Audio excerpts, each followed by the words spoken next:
பக்தியில பக்தியில பக்தியில சண்டை போட வேண்டியதுதான், தவறு ஒண்ணும் கிடையாது.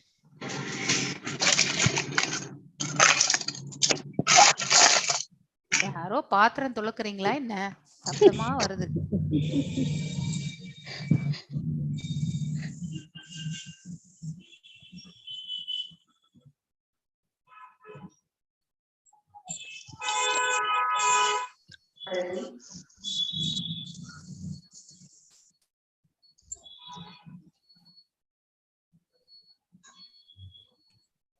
ஓகே,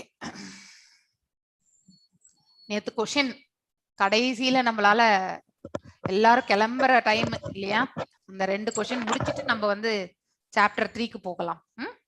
இன்னைக்கு அது சின்ன சாப்டரா தான் இருக்கு.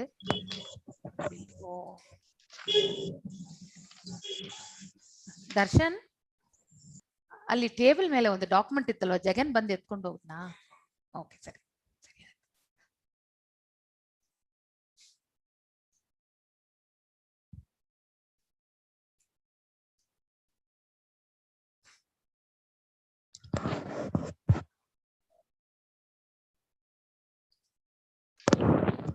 மாதாஜி சொல்லுங்க மாதாஜி.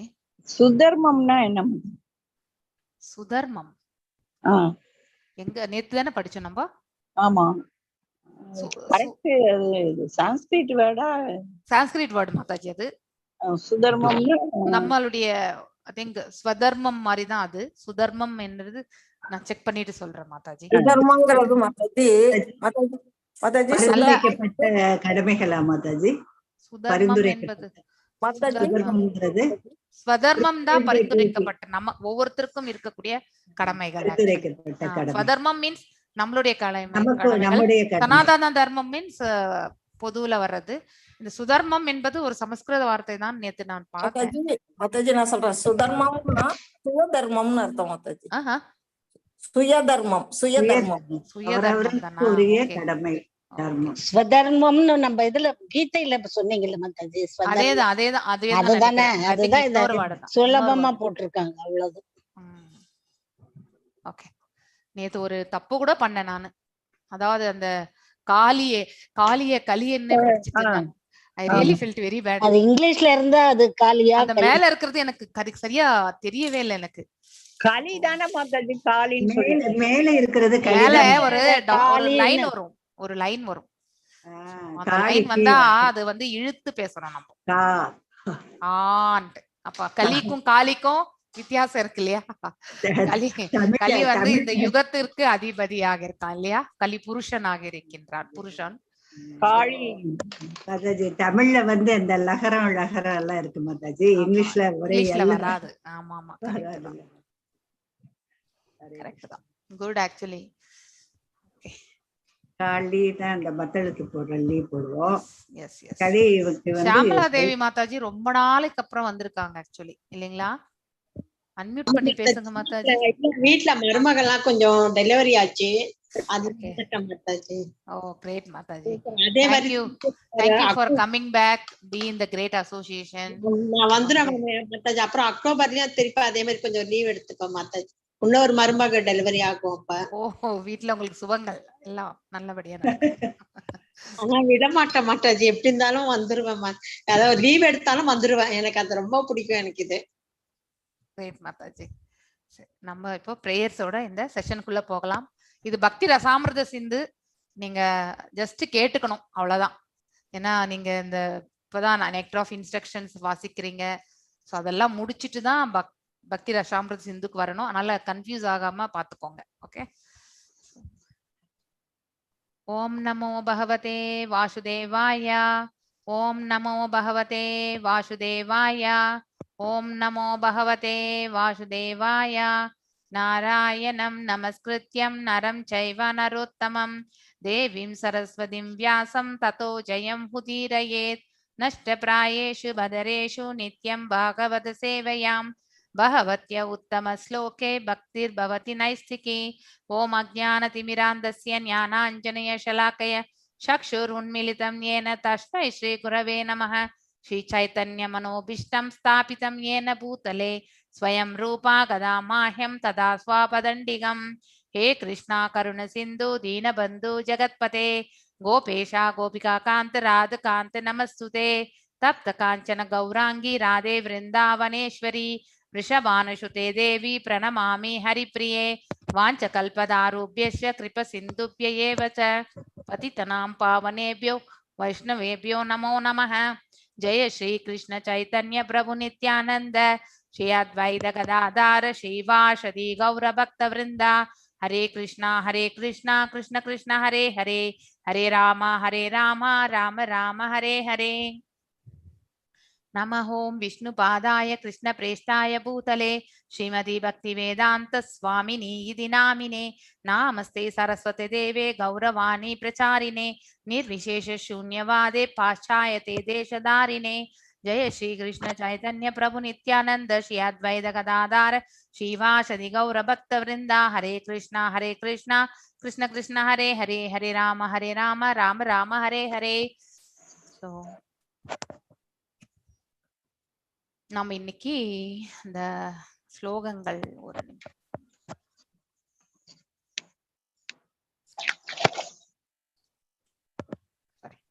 Question bank. ஸோ நேத்தைய அந்த செகண்ட் அத்தியாயத்தினுடைய மீதம் இருக்கக்கூடிய ஒரு கேள்வி இல்லையா? 2 அனாலஜிஸ் ஆல்ரெடி ஐ திங்க் யாரு சொன்னாங்க நேத்து? பத்மா மாதாஜி சொன்னாங்களா? யார் சொன்னது நேத்து? ஐ திங்க் புஷ்ப மாதாஜி சொன்னீங்கன்னு நினைக்கிறேன் இல்லைங்களா? ஸோ அந்த 2 அனாலஜிஸ் வந்து சாதன பக்தியினுடைய 2 அனாலஜிஸ் ஓமைகள் வந்து அழகா எடுத்து சொன்னீங்க. Discuss how the following statement reflects the mood and mission of Srila Prabhupada. Thus, the Krishna conscious moment is so nice that there is no need even designating oneself Brahmana, Kshatriya, Vaishya, Shudra, Brahmana, அதாவது பிரம்மச்சரிய, கிரகஸ்த, வனப்பிரஸ்த and சந்நியாசம். So இது அந்த வரிகள் வருகின்றது அந்த இடத்துல பார்க்கணும். அது விளக்கும் பொழுது பிரபுபாதருடைய மனநிலைமை எப்படி, அதாவது எந்த with what mood he has done this அப்படிங்கறது வந்து நாம அதுக்கான ஒரு கட்டுரை மாதிரி நம்ம எழுதணும். ஒரு நிமிஷம் நம்ம அந்த இடத்துக்கு போனா தெரியும். 25வது பக்கத்துல இருக்கு. 25வது பக்கத்துல இருக்கான் பாருங்க. எல்லாரும் தமிழ் புக் வச்சிருக்கிறவங்க. நான் வந்து next of devotion second chapter இல்லையா? ஒழுங்குமுறை விதிகள் அனைத்து வர்ணத்தாருக்கும் அனைத்து வயதினருக்கும் பொருந்துவதாகும். 4 வர்ணங்கள் உள்ளன. அவை பிராமண புரோகிதர்கள் மற்றும் புத்திமான்கள், சத்திரிய வீரர்கள் மற்றும் தலைவர்கள், வைசிய வணிகர்கள் மற்றும் விவசாயிகள், மற்றும் சூத்திர தொழிலாளர் மற்றும் பணியாளர் என்பவை ஆகும். அதுபோல் 4 வகையான பிரிவுகளும் உள்ளன. அவை பிரம்மச்சரியம், குருகுல வாழ்க்கை, கிரகஸ்தம், இல்லறம், வனப்பிரஸ்தம், வானப்பிரஸ்தம், ஓய்வு மற்றும் சந்நியாசம், துறவு என்பவை ஆகும். இந்த 3 பேராகிராஃபும் வரும். ஆக்சுவலி ஒழுங்குமுறை விதிகள் பிரம்மச்சாரிகள் மட்டுமே பின்பற்றுவதற்கானவை என்று, மாறாக அனைவருக்குமே உரியவை ஆகும். அவன் ஆரம்ப நிலையுள்ள பிரம்மச்சாரியாக இருந்தாலும் சரி அல்லது முதிர்ந்த நிலையிலுள்ள சன்னியாசியாக இருந்தாலும் சரி, அதை பற்றி கவலை இல்லை. முழுமுதற் கடவுளை பற்றி ஓயாது சிந்திப்பது மற்றும் அவரை எக்கணமும் மறவாதிருப்பது என்னும் விதி அனைவரும் வழுவாது கடைபிடிப்பதற்குரியதாகும். இவ்விதி பின்பற்றப்பட்டதென்றால் பின்னர் அனைத்து ஒழுங்குமுறை விதிகளும் தாமாகவே பின்பற்றப்படும். இந்த அடிப்படை கொள்கைக்கு பிற விதிகள் எல்லாம் துணைவர்கள் அல்லது பணியாளர்கள் ஆகும். ஒழுங்குமுறை விதிகளை பற்றிய நீதிகளும் அவற்றின் பலன்களும் ஸ்ரீமத் பாகவதம் 11ஆம் காண்டம் 5ஆம் அத்தியாயம் 2 மற்றும் 3வது ஸ்லோகங்கள் குறிப்பிடப்பட்டுள்ளன.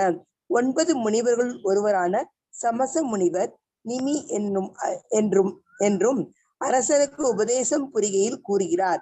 பிராமண, சத்திரிய, வைசிய, சூத்திர என்னும் 4 சமுதாய பிரிவுகளும் பரமபுருஷ பகவானின் விஸ்வரூபத்தில் பல்வேறு பாகங்களிலிருந்து பின்வருமாறு தோன்றினர். பிராமணர்கள் அவரது தலையிலிருந்தும், சத்திரியர்கள் அவரது கரங்களிலிருந்தும், வைசியர்கள் அவரது இடுப்பிலிருந்தும், சூத்திரர்கள் அவரது கால்களிலிருந்தும் தோன்றினர். அதுபோல் சந்நியாசிகள் அவரது தலையிலிருந்தும், வானப்பிரஸ்தர்கள் அவரது கரங்களிலிருந்தும், இளரத்தார் அவரது இடுப்பிலிருந்தும், பிரம்மச்சாரிகள் அவரது கால்களிலிருந்தும் தோன்றினர். சமுதாயத்தின் இப்பல்வேறு பிரிவுகளும் ஆன்மீக வளர்ச்சிக்கான படிநிலைகளாகும். தகுதியின் அடிப்படையிலேயே கருதப்படுகின்றன. பகவத்கீதையில் சமுதாய பிரிவுகள் 4 ஆன்மீக பிரிவுகள் 4 தனிப்பட்ட மனிதரின் குணங்களின் அடிப்படையில் பகவானால் படைக்கப்பட்டன என்றும் உறுதி செய்யப்பட்டுள்ளது. உடலின் பல்வேறு பாகங்கள் பல்வேறு செயல்களை உடையவனவாக இருக்கின்றன. அதுபோல் சமுதாய பிரிவுகளும் ஆன்மீக பிரிவுகளும் கூட தகுதி மற்றும் நிலைமையின் அடிப்படையில் பல்வேறு வகையான செயல்களை உடையனவாக இருக்கின்றன. எனினும் இச்செயல்களின் குறி இலக்காக முழுமுதற் கடவுளை எப்போதும் இருக்கின்றார். அவரே பரம அனுபவிப்பாளர் என்று பகவத்கீதையும் உறுதி செய்கின்றது. ஆகையால் ஒருவன் பிராமணனோ அல்லது சூத்திரனோ அவன் தனது செய்கையால் பரமபுருஷ பகவானை திருப்திப்படுத்த வேண்டும். இதுவும் கூட ஸ்ரீமத் பாகவத்துள்ள ஒரு ஸ்லோகத்தில் உறுதி செய்யப்பட்டுள்ளது. அதில் ஒவ்வொருவரும் அவரவருக்குரிய சுதர்மத்தை செய்தல் வேண்டும். அந்த மேன்மையானது அச்செயலினால் பகவான் எந்த அளவிற்கு திருப்தி அடைந்தார் என்பதன் மூலம் பரிசோதிக்கப்படுதல் வேண்டும் என்று குறிப்பிடப்பட்டுள்ளது. இதிலுள்ள கட்டளை என்னவென்றால், ஒருவன் அவனது தகுதிக்கேற்ப செயல்பட்டு அச்செயல்களினால் அவன் முழுமுதற் கடவுளை திருப்திப்படுத்த வேண்டும். இல்லையேல் அவன் தனது நிலையினின்று வீழ்ந்து விடுவான். ஹரே கிருஷ்ண மாதாஜி. அதாவது எல்லாவற்றுக்கும் மேன்மை பக்தி. பகவான் மீது நம்ம பக்தி வைக்கணும். நம்ம எந்த வர்ணத்தை சேர்ந்தவர்களாக இருந்தாலும் சரி, எந்த ஆசிரமத்தை சேர்ந்த நிலையில் இருந்தாலும், நம்முடைய வயதிற்கேற்றவாறு எந்த ஆசிரமத்துல இருக்கிறோமோ அதெல்லாம் அதை பத்தியெல்லாம் நம்ம யோசிக்க வேண்டிய அவசியமே கிடையாது. நாம நம்ம தூய பக்தி சேவையில நம்மளை ஈடுபடுத்தி கொள்ள வேண்டும். irrespective of varna, irrespective of the ashrama. Yes, அவ்வளவுதான். That is the mission of our நம்முடைய ஸ்ரீல பிரபுபாதாவுடையது. Yes, we have anyone has to elevate to that level. அந்த லெவலுக்கு போகணும் நம்ம ஹரே கிருஷ்ண மாதாஜி. இப்ப இந்த 3 பேராகிராஃப் ஷார்ட் பண்ணி எழுதலாம் இல்லையா? 3 பேராகிராஃபுமே எழுதுங்க மாதாஜி. ஓகே மாதாஜி. உங்களுக்கு எவ்வளவு முடியறதோ அவ்வளவு. So you can take it. Okay. எத்தனை பக்கம் எழுதணும் மாதாஜி? பெருசா அத கீழ பாத்தீங்கன்னா எத்தனாவது question Mataji? Last question actually. So bigger questions. இது ஒரு பக்கம் 1.5 பக்கம் தான் எழுத வேண்டியிருக்கும். இது எந்த பேஜ்ல இருக்கும் மாதாஜி? இங்கிலீஷ்ல சொல்லுங்க. இங்கிலீஷ் பக்கம். இங்கிலீஷ் இங்கிலீஷ் புக்ல ஒரு நிமிஷம் இருக்கு மாதாஜி.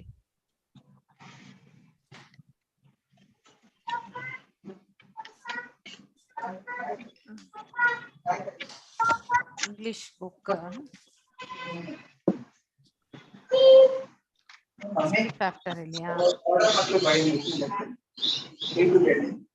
மாதாஜி? நீங்க பண்ணணும்னாக்கா பேஜ் நம்பர் 27 இங்கிலீஷ்ல 27 the regulative principles is applicable to all varnas and ashramas. Okay, அதுல இருந்து 28ல செகண்ட் பேராகிராஃப் வரைக்கும். Okay okay. தமிழ்னா 25 26 அப்ளாங் பண்ணணுமா? அவ்வளவு. அதுல உங்களுக்கு எப்படி ஃப்ளோ எடுத்துட்டு எழுத முடியுமோ உங்களுடைய ஓன் வார்த்தைகள்ல புரிஞ்சுண்டு எழுதலாம். ஓகே, அப்படியே எழுதணும்னு அவசரம் கிடையாது. இஃப் யூ ஃபாலோ புரிஞ்சுன்னு எழுதுனீங்கன்னாக்கா அது ரொம்ப நல்லது. Discuss the import of the following statement. But even if there is no continuity, if only by chance a person takes interest in the pure devotee's instruction, he can be accepted and can advance in a devotional service. இது ஒரு நியோஃபைட் லெவல்ல இருக்கிறவங்களா இருந்தாலும், அதாவது பக்தியில முதன்மை படியில இருப்பவர்களாக இருந்தாலும், ஒரு குருனுடைய இன்ஸ்ட்ரக்ஷன்ஸை பிளைண்டா ஃபாலோ பண்ணக்கூடியவங்க அவங்க தூய பக்தி சேவையில முன்னேற முடியும் அப்படிங்கிற அந்த ஸ்டேட்மெண்ட்டுக்கு ரிலவெண்ட் கமெண்ட்ஸ் எல்லாமே சாப்டர் 2ல எங்க இருக்கு அப்படிங்கறத நீங்க தான் பார்க்கணும்.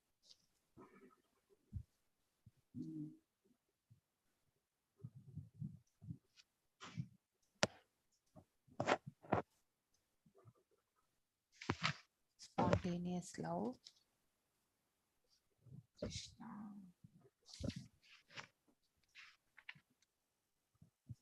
condition.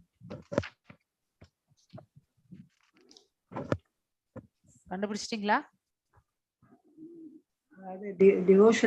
கொஞ்சம் கொஞ்சமா எழுத. சாதன பக்தி, வைதி பக்தி அதெல்லாம் கொஞ்சம் கொஞ்சம் அதெல்லாம் எழுதலாம் மாதாஜி. அது நீங்க அந்த ஃப்ளோல வரும்பொழுது அதுக்கு நீங்க if you are able to add it in that flow அப்ப எழுதலாம். ஆனா அதுவே ஆன்சர் கிடையாது. அது மட்டும் எவ்வாறு வந்து எவ்வாறு நம்ம அந்த பக்தி சேவையில வந்து செயல்படுகின்றோம் என்பது நீங்க சொல்றது. ஆனா ஒருத்தர் வந்து இந்த கனிஷ்ட அதிகாரி நிலையில இருக்கும் பொழுது அவர்களுக்கு வந்து பக்தியில அவ்வளவு ஈடுபாடு கிடையாது. ஆனா ஒரு குரு மேல அவங்களுக்கு வந்து ஆச்சாரிய மேல இருக்கக்கூடிய நம்பிக்கையில வந்து அவரை வந்து ஏற்றுக்கொண்டு அவர் சொல்றது பிரகாரம் செய்கிறார்கள். ஆக்சுவலி இது சாதன பக்தியில ஒன் ஆஃப் த பார்ட் தான். ஆனா அது எங்க இருந்து எடுக்கணும்ன்றத வந்து நீங்க பார்த்து எழுதணும். கண்டினியூட்டி இல்லைன்னா கூட அவங்க நம்ம சேர்த்து அதெல்லாம் தொகுத்து அப்படியே எழுதலாம் இல்ல நல்லா உங்க ஃப்ளோ வரணும். அதுல நல்லா கரெக்டா ஃப்ளோ வந்ததுன்னா no issues actually. No issues actually பண்ணலாம். நான் கூட தேடிட்டு தான் இருக்கேன். அது இந்த கோட்ஸ்லயே கொடுத்துருக்காங்கன்னா அது கோட்ஸ் வித்தின் கோட்ஸ்ல தான் இருக்கும்.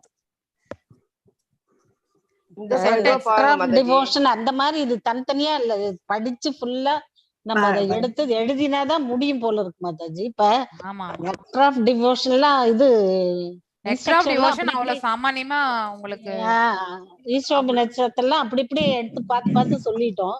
இது நெக்டர் ஆஃப் இன்ஸ்ட்ரக்ஷன் எல்லாம் ஈஸி மாதாஜி. ஆனா படிச்சாதான் மாதாஜி, படிச்சு அது எங்க இருக்கு நிறைய படிக்கணும். பிரேமா மாதாஜி 20 வருஷமா சொல்றாங்க. ஓகே, பட் அவங்களே சொல்றாங்க மாதாஜி இது கொஞ்சம் தமிழ்ல சொல்லுங்களேன் இந்த क्वेश्चन. அதாவது கிருஷ்ண உணர்வு, thus the Krishna conscious movement is so nice that there is no need even designating himself. இங்க கீழ இல்ல, but even if there is no continuity, எந்த விதமான சம்பந்தமும் இல்லாமல், இப்ப வந்து பக்தினா நம்ம வந்து கண்டினியூஸா பண்ணிட்டே இருப்போம் இல்லைங்களா சேவையில. அந்த மாதிரி ஒரு சேவையில கண்டினியூஸா இல்லாமல் இருந்தாலும், if only by chance ஒரு அதாவது ஒரு பை சான்ஸ்ல வந்து ஒரு மனிதன் வந்து takes interest in pure devotees instruction, ஒரு குருனுடைய வழி நடத்துதலை வந்து அவர் ஏற்றுக்கொண்டு நடந்தார் என்றால் he can be accepted, அவரை வந்து ஏற்றுக்கொள்ளப்படுகின்றது. அதாவது குரு வந்து ஏற்றுக்கொள்றாரு அவங்கள வந்து. ஏன்னா குரு என்ன சொல்றாங்களோ அதை வந்து அவர் வந்து செய்து கொண்டே இருக்கின்றார். அதனால வந்து he is accepted as a devotee. அதுக்கப்புறம் he can advance in the devotional service. மேலும் வந்து பக்தி சேவையில வந்து அவர் வந்து முன்னேறுகின்றார் அப்படிங்கறத வந்து இந்த சென்டென்ஸ் வந்து இதுக்கு ரிலவெண்டா கமெண்ட்ஸ் வந்து சாப்டர் 2ல எங்க இருக்கு அப்படிங்கறது வந்து பார்க்கும். இது சரியா, இது சொல்றது சரியா இருக்கா பாருங்க மாதாஜி. பக்தி தொண்டு என்பது ஒருவனது முற்பிறப்பிலிருந்தே வருகின்ற ஒரு தொடர் செயல்முறையாகும். முன்பே தொடர்பில்லை எனில் பக்தி தொண்டை மேற்கொள்ள தொடர்பு இல்லாமல் ஒருவராலும் இயலாது. உதாரணமாக இப்பிறவில் நான் ஓரளவுக்கு பக்தி தொண்டு செய்தேன் என்று வைத்துக் கொள்ளும். அது 100 விழுக்காடு செய்யப்படவில்லை என்ற போதிலும் நான் என்ன செய்துள்ளேனோ அதனை நான் இழப்பதில்லை. எனது அடுத்த பிறவியில் நான் எதில் நிறுத்தியுள்ளேனோ அதிலிருந்து மீண்டும் மாதாஜி என்னோட இதுக்கு இந்த பழைய எடிஷன் மாதாஜி. இது வந்து செகண்ட் பேராகிராஃப் இருக்கு, பிகினிங்ல இருக்கு. பிகினிங்ல இருக்கு Mataji. The rareness of pure devotional service. Page number 19ல ரெண்டாவது paragraph மாதாஜி. அத்தியாயம் 2 ஆரம்பிக்குதுல, அதுல செகண்ட் paragraph. இது தொடர்பாக ஸ்ரீல ரூப கோஸ்வாமி ஆரம்பிக்குதுல அந்த paragraphல. பக்தி தொண்டு என்பது ஒருவன் முற்பிறப்பிலிருந்து வருகின்ற ஒரு தொடர் செயல்முறையாகும். முன்பே தொடர்பு இல்லை எனில் பக்தி தொண்டை மேற்கொள்ள ஒருவராலும் இயலாது. உதாரணமாக அதுவா மாதாஜி? அந்த பேரால இருந்து தொடங்குது மாதாஜி. அந்த பேராகிராஃப்ல தொடங்கி நீங்கள வந்து you should write in your own words. உங்களுடைய புரிதல், நீங்க என்ன உணர்ந்திருக்கின்றீர்கள் அப்படிங்கறது அந்த வாக்கியத்துலன்றது வந்து உங்களுடைய ஓன் எக்ஸ்பீரியன்ஸ் கூட நீங்க எழுதலாம் மாதாஜி. ஓகே, இதுவும் உன்னோட வேர்ட்ஸ் தான். கீழே செகண்ட் क्वेश्चन கூட சாதன பக்தி பத்தி உங்களுக்கு என்ன தெரியும், வைதி பக்தி பத்தினா என்ன, ராகனுக பக்தினா என்ன அப்படிங்கறது எல்லாமே நீங்க வந்து கண்டிப்பா சொல்லணும். அதுல ஏதாவது ஓமைகள் கொடுத்திருந்தாங்கனாக்கா அதையே நீங்க வந்து எக்ஸ்பிளைன் பண்ணணும். செகண்ட் क्वेश्चनக்கு ஆன்சர் அதுதான். சோ ராகனுக பக்தி மற்றும் வைதி பக்தி எங்க இருக்கு, ஒரு நிமிஷம் அது பார்த்தேன் இப்பதான் நான். இங்கிலீஷ்ல வந்து 24 பேஜ் நம்பர் 24, தமிழ்ல நீங்க பாத்துக்கோங்க. சாதனா பக்தி ஆர் பிராக்டிஸ் ஆஃப் சாதனா பக்தி என்ற பழக்கத்தில் பக்தி தொண்டினை மேலும் இரு பகுதியாக பிரிக்கலாம். அதுதான் முதல் பகுதி 22. முதல் பகுதி ஒழுங்குமுறை விதிகளுக்கு உட்பட்ட தொண்டு என்று அழைக்கப்படுகிறது. ஆன்மீக குருவின் கட்டளை என்பது ஒழுங்குமுறை மேலும். ஹரே கிருஷ்ணா மாதாஜி. 22வது பக்கத்துல முதல் 2 பேராகிராஃப் 3 பேராகிராஃப்மே வைதி பக்தி தான். Okay, explain have always remembering Krishna never forgetting him. இந்த மாதிரி ஒண்ணு இருக்கு இல்லையா, ஒரு ஓமை மாதிரி சொல்லியிருக்காங்க. அதாவது நாட் அண்ட் அதாவது with opposite way of representing இல்லையா, அதுவும் வந்து சொல்லப்பட்டு இருக்கின்றது. பகவானை மறக்காமல் இருத்தல், அந்த மாதிரி ஒரு சென்டென்ஸ் நேத்து தான் படிச்சோம். The principle of remembering supreme personality of Godhead constantly and not forgetting him. அதாவது கண்டினியூஸா பகவானை வந்து நினைக்கிறதும். அதுக்கப்புறம் வந்து பேஜ் நம்பர் இங்கிலீஷ்ல வந்து 27ல செகண்ட் பேராகிராஃப். மாதாஜி 24th பேஜ்ல பகவான் விஷ்ணுவே சிந்தித்தல் வேண்டும் பத்ம புராணத்துல கூட சொல்லியிருக்காங்க. தியானம் அல்லது கிருஷ்ணரை சிந்தித்தல் என்று அழைக்கப்படுகிறது. அதுக்கு அடுத்த பேராகிராஃப்ல இருந்து வருது மாதாஜி. விஷ்ணு அல்லது கிருஷ்ணரை நாம் தொடர்ந்து அடுத்த பேராகிராஃப் பாத்தீங்கன்னா the prohibition is that one should never forget him. அதுதான் அந்த क्वेश्चन தான் அது ஆன்சர் ஆக்சுவலி. அதான் மாதாஜி ஒழுங்குமுறை விதிகள் அனைத்து வர்ணத்தாருக்கும் அனைத்து வயதினருக்கும் பொருந்துவதாகும். 4 வர்ணங்கள் உள்ள அதான் Mataji. Yes yes yes yes question தான் வேற, ஆன்சர் ஒண்ணுதான். ஓகே, அதாவது விஷ்ணுவை சிந்திக்கணும் சூழ்நிலையில. பத்ம புராணத்துல இருந்து நீங்க அதை ரெஃபர் பண்ணி மறவாதீர்கள். ஓகே, இந்த சூழ்நிலையிலயோ மறக்காம நோட் பண்ணி வெச்சுக்கோங்க ஆன்சர்ஸ் எல்லாமே. அப்புறமா நீங்க மறுபடியும் பக்தி சாஸ்திரியில வந்து இது இந்த क्वेश्चंस தான் நீங்க வந்து எக்ஸாம்ஸ் எழுதுவீங்க. அதனால வந்து நோட் பண்ணி வெச்சுக்கோங்க. பெரிய கேள்வி வருமா மாதாஜி? எஸ், பெரிய கேள்வி தான் வரும் மாதாஜி. அதுல கூட எக்ஸாம் இருக்கா பக்தி சாஸ்திரியில கூட? எஸ், அசைன்மென்ட் இருக்கு. அதுக்கப்புறம் ஓபன் புக் டெஸ்ட்னா புக் ஓபன் பண்ணி வச்சுக்கிட்டு அசைன்மென்ட் எஸ்ஏஸ் எழுத வேண்டியிருக்கும். அது பண்ணிடுவோம் மாதாஜி. அது வேணா பண்ணிடுவோம் மாதாஜி. பார்க்காம ஓபன் புக் பரவாயில்ல மாதாஜி. இல்ல எஸ்ஏ எல்லாம் ஓபன் புக் தான். ஷார்ட் ஆன்சர்ஸ் எல்லாமே வந்து க்ளோஸ்ட் புக். அது நீங்க கண்டிப்பா க்ளோஸ் தான் எழுதணும். அது ஏதோ அப்படியே படிச்சுக்கலாம் மாதாஜி. இந்த பெருசா இருக்கிறது பாயிண்ட்ஸ் எல்லாம் ஞாபகத்துக்கு வரணும் மாதாஜி. அதுதான், அது கொஞ்சம் ஓபன் பண்ணி வச்சிட்டா கொஞ்சம் கொஞ்சம் ஏதோ தொகுத்து எப்படியோ எழுதி இல்ல ஓபன் புக் தான், ஓபன் புக் தான் மேனேஜ் பண்ணிடலாம்.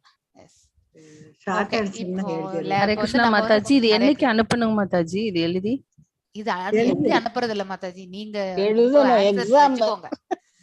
என்னங்க மாதாஜி நாங்க வச்சுக்கிட்டுமா எழுதி? நீங்க என்ன ஆன்சர்ஸ்ன்னு பார்த்து வெச்சுக்கோங்க. பக்தி சாஸ்திரி அதாவது செப்டம்பர் மிட்ல ஸ்டார்ட் பண்ணுவோம். அப்போ வந்து நீங்க வந்து எனக்கு அப்பதான் கண்ணு ஆபரேஷன். அப்போ பகவத்கீதை தான் ஸ்டார்ட் பண்ண போறோம். அது உங்களுக்கு அவ்வளவு கஷ்டம் இருக்காது. செப்டம்பர் மிடில்ல தேவைப்படுங்கிறீங்களா மாதாஜி இது ரெஃபரன்ஸ்க்கு? அப்ப நான் இந்த மாதிரி உட்கார்ந்து உங்களுக்கு இந்த क्वेश्चंस எக்ஸ்பிளைன் பண்ணவே மாட்டேன். சரிங்க மாதாஜி. அதனால இப்ப நீங்க நோட் பண்ணி வெச்சுக்கோங்க, அப்புறம் நீங்க தான் படிச்சுக்கணும். ஓகே, சரிங்க மாதாஜி. Thank you Mataji. ஹரே கிருஷ்ணா. உங்க பேட்ச் மாதிரி யாரும் லக்கி பேட்ச் கிடையாது. You are doing second round of revision. So இப்போ ராதிகாமா எடுத்துட்டு இருக்க பேட்ச் எல்லாமே ஃபர்ஸ்ட் டைம் அவங்க எல்லாரும் படிக்கிறது எல்லாமே. நீங்க ஆல்ரெடி 2 ரவுண்ட்ஸ் 3வது வாட்டியும் நீங்க வந்து படிப்பீங்க. அப்ப நான் எதுவுமே சொல்லக்கூடாது, நீங்களே கிளாஸ் எடுக்க வேண்டியிருக்கும். நிறைய क्वेश्चंस ரொம்ப இன்டராக்டிவா தான் இருக்கும் அங்க. சோ அதனால நல்லா ப்ரிப்பேர் பண்ணி வர வேண்டும்.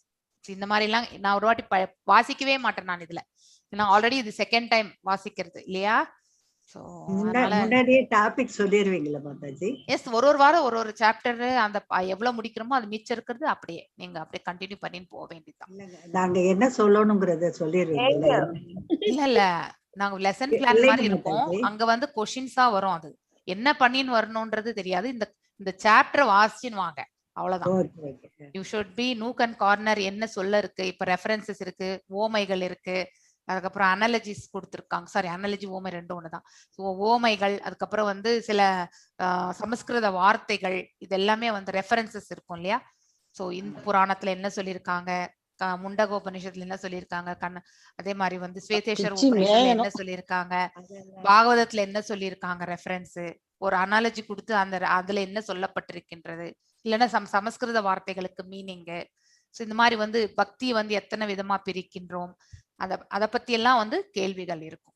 ஓகே, ஸோ இப்போ வந்து தகுதிகள், அதாவது accepting for accepting devotional service, eligibility of the candidate, அதாவது ஒரு பக்தனுடைய குவாலிஃபிகேஷன், அதாவது பக்தி சேவையை வந்து ஏற்றுக்கொள்வதற்கு அவனுடைய குவாலிஃபிகேஷன் என்ன அப்படிங்கிறது தான் இந்த அத்தியாயம். ஆக்சுவலி யார் வாசிக்க போறீர்கள்? மாதாஜி நான் அன்னைக்கே படிக்கவே இல்லை மாதாஜி, என்ன படிக்கவே சொல்லவே இல்லை. ஓகே ஓகே, வரிசையா படிக்கலாம். நீங்க you can wait, we are not at all running anywhere. பொறுமையா இருந்துட்டு சரி போய்ட்டேன் Mataji. No problem, no problem. இன்னைக்கு கண்டிப்பா கிடைக்கும், டோன்ட் வரி. மல்லிகா மாதாஜி கை உயர்த்திருக்காங்க. அவங்க படிச்ச பிறகு பிரேமா மாதாஜி ஸ்லாட் கொடுத்தாச்சு. Okay okay. கையை உயர்த்திருங்க பிரேமா மாதாஜி. இல்ல சொல்லிட்டேன், அவங்க ஆன பிறகு வேணா உயர்த்திக்கோங்க எல்லாருமே. பிரேமா மாதாஜி கொடுத்தாச்சு செகண்ட் ஸ்லாட். ஓகே, எல்லாரும் மியூட்ல போயிடணும். ஆனா பின்னாடி பேக்ரவுண்ட் நாய்ஸ் எதுவுமே அங்க சப்தம் வரவே கூடாது, டிவி சவுண்ட் இதெல்லாம். அத்தியாயம் 3. சோ பக்தி தொண்டினை ஏற்றுக்கொள்வதற்கு ஒருவருக்கு தேவையான தகுதி என்ன, அதாவது எலிஜிபிலிட்டி இல்லையா, அத பத்தி தான் நாம இங்க வாசிக்க போறோம். எஸ் மல்லிகா மாதாஜி, நீங்க அன்மியூட் பண்ணி வாசிங்க. எஸ். ஹரே கிருஷ்ணா மாதாஜி. ஹரே கிருஷ்ணா மாதாஜி. பக்தி தொண்டினை ஏற்றுக்கொள்வதற்கு ஒருவருக்கு தேவையான தகுதி. பகவானுக்கு செய்யும் பக்தி தொண்டில் 100 விழுக்காடு ஈடுபாடுடைய மகாத்மாக்களுடன் ஒருவன் தொடர்பு கொள்ளும் தொடர்பின் மூலம் கிருஷ்ணர் மீதான ஈடுபாடு சிறிதளவே எய்த பெறுகிறார். ஆனால் அதே நேரம் அவன் பலன் தரும் செயல்களிலும் புலனின்பத்திலும் பெரும் பற்றுடையவனாகவும் பல்வேறு துறவு நெறிகளை மேற்கொள்வதில் விருப்பமற்றவனாகவும் இருக்கிறான். அப்படிப்பட்ட ஒருவன் கிருஷ்ணரிடம் மாறா ஈடுபாடு உடையவனாக இருந்தான் என்றால் அவன் பக்தி தொண்டு செய்வதற்கு தகுதியுடையவன் ஆகிறான். தூய பக்தர்களுடன் கொள்ளும் தொடர்பின் காரணமாக கிருஷ்ண உணர்வில் பெறும் ஈடுபாடு நற்பேறு பெறுவதற்கான நன்னிமித்தமாகும். பாக்கியசாலிகளால் மட்டுமே தேர்ந்த குரு மற்றும் கிருஷ்ணரின் கருணையினால் பக்தி தொண்டின் ஆதாரத்தை பெற முடியும் என்பது ஸ்ரீ சைத்தன்ய மகாபிரபுவால் உறுதி செய்யப்பட்டிருக்கிறது. இது தொடர்பாக ஸ்ரீமத் பாகவதம் 11ஆம் காண்டம் 20ஆம் அத்தியாயம் ஸ்லோகம் 8 பகவான் கூறுகிறார். அன்பார்ந்த உத்தவனே, இடைத்தற்கரிய நற்பேற்றினாலேயே சிலர் என் மீது ஈடுபாடு உடையோர் ஆகின்றனர். ஒருவன் பலன் தரும் செயல்களில் முற்றிலும் பற்றற்றவனாக இல்லாத போதும் அல்லது பக்தி தொண்டில் முற்றிலும் பற்றுடையவனாக இல்லாத போதும் அதுபோன்று தொண்டு விரைவில் பலனளிக்கும் என்று கண்டினியூ பண்ணோம் மாதாஜி. இந்த பேராகிராஃப் பண்ணிடுங்க. பக்தர்களை 3 பிரிவுகளாக பிரிக்கலாம். உயரிய முதற் பிரிவை சேர்ந்த பக்தன் மதிப்புமிக்க சாஸ்திர கல்வியில் தேர்ந்தவனாகவும் சாஸ்திரங்களுக்கு ஏற்ப வாதங்களை முன்வைப்பதிலும் திறனுடையவனும் ஆவான். அவன் முடிவுகளை மிக சிறப்பான முறையில் பொருத்தமுடையதாக அளிக்கின்றான். பக்தி தொண்டில் நெறிமுறைகளை உறுதியான வழியில் தீர்மானிக்க கூடியவனும் ஆவான். கிருஷ்ணருக்கு செய்யும் உன்னத அன்பு தொண்டினை எய்துவதே வாழ்வின் இறுதி லட்சியம் என்பதை நன்கறிவான். மேலும் கிருஷ்ணரை வழிபடுவதற்கும் அன்பு செலுத்துவதற்கும் உரியவர் என்பதையும் நன்கறிவான். இம்முதல் பிரிவு பக்தன் தேர்ந்த குருவின் பயிற்சியின் கீழ் ஒழுங்குமுறை விதிகளை கடுமையாக பின்பற்றுவதோடு சாஸ்திரங்களில் கூறியுள்ளபடி அவரிடம் மிக்க பணிவுடனும் நடந்து கொள்வான். இவ்வாறு உபதேசிப்பதற்குரிய தகுதியினை முற்றிலும் பெற்று தானே ஆன்மீக குருவாகவும் ஆகிறான். ஆதலினால் முதற் பிரிவை சேர்ந்தவனாக கருதப்படுகிறான். முதற் பிரிவு பக்தன் மேலோரின் கொள்கைகளிலிருந்து ஒருபோதும் மாறுவதில்லை. காரணம் மற்றும் தர்க்கங்களின் மூலம் நன்கு புரிந்து கொள்வதால் சாஸ்திரங்களில் முழு நம்பிக்கை உடையவனும் ஆவான். தர்க்கம் மற்றும் காரணம் என்று நாம் கூறும் பொழுது அது சாஸ்திரங்களின் அடிப்படையில் அமைந்த காரணமும் தர்க்கமும் ஆகும். முதல் பிரிவு பக்தன் காலத்தை வீணே கழிப்பதற்குரிய வறண்ட யூக முறைகளில் ஆர்வம் கொள்வதில்லை. அதாவது பக்தி தொண்டு விஷயத்தில் ஒருவன் முதிர்ந்த வைராக்கியத்தை பெற்றான் என்றால் அவன் முதற் பிரிவு பக்தனாக ஏற்றுக்கொள்ளப்படுகிறான். ஹரே கிருஷ்ணா மாதாஜி. ஹரே கிருஷ்ணா. சோ இந்த ஸ்லோகத்துல நாம பார்க்க இந்த சாப்டர்ல தூய பக்தி செய்வதற்கு, அதாவது பக்தி செய்வதற்கே ஒருவருக்கு என்ன குவாலிஃபிகேஷன் தேவை என்பதை பற்றி எடுத்துரைப்பதுதான். முதல்ல association with mahatmas, on account of his association with மகாத்மார்களோட நம்ம சம்பந்தம் ரிலேஷன்ஷிப் வச்சுக்கும் பொழுது 100% engaged in devotional service of the Lord, one may attain little bit of attraction for Krishna. அதாவது ஒரு குருவுக்கு நாம சேவை புரிந்து அவர் சொல்றபடி நம்மளுடைய செயல்பாடுகள் எல்லாம் அமைத்து கொண்டு தூய பக்தி சேவையில் நாம் இருந்தோம் என்றால் மேபி we will attain, கொஞ்சமா பகவான் மீது ஈர்க்கப்படுவது என்பது சாத்தியக்கூறு அப்படிங்கறத இங்க சொல்லப்பட்டிருக்கிறது. But at the same time one may remain very much attached to fruitive activities இல்லையா. அதே சமயம் பாத்தீங்கன்னாக்கா ஒரு சிலர் இந்த பலநோக்கு செயல்கள் புலனின்ப செயல்கள்ல ஈடுபட்டு இருப்பார்கள். But not prepare to undergo different types of renunciation. வெவ்வேறு விதமான துறவுகளை அவர்கள் துறப்பதற்கு அவர்கள் ப்ரிப்பரேஷன், அதாவது அவர்கள் முதன்மையில் அதாவது அவங்க அந்த பக்குவ நிலைக்கு அவர்கள் சென்றிருக்க மாட்டார்கள். இதை விடணும் அதை விடணும் அப்படிங்கிற அந்த சயின்ஸ் எல்லாமே அவங்களுக்கு இருக்காது. சோ அந்த அறிகுறிகள் அவங்க கிட்ட தெரியவே தெரியாது. அப்படின்னா ஸ்டில் பௌதீகத்துல அவங்களுடைய செயல்பாடுகள் நடந்து கொண்டே இருக்கும். அப்படிப்பட்ட ஒரு மனிதன் if he has an unflinching attraction, அதாவது மேல சொன்னது ஒரு விதம், கீழே இன்னொரு விதம். ஒண்ணு தூய பக்தனாக இருப்பது, குரு சொன்னதை வந்து ஏற்று நடந்து கொள்வது, அந்த வழியிலே செல்வது. இவ்வாறு இருப்பவன் மேபி வந்து பகவான் ஆல ஈர்க்கப்பட்டிருக்கலாம். 100% he will not be attracted towards Krishna. ஆனா அதே வந்து ஒருத்தர் வந்து பௌதீகத்திலையும் சென்ஸ் கிராட்டிபிகேஷன்லயும் சரி, அதே மாதிரி பலநோக்கு செயல்களிலுமே வந்து ஈடுபட்டு இருப்பாங்க. அவங்க எதையுமே திறந்து இருக்க மாட்டாங்க.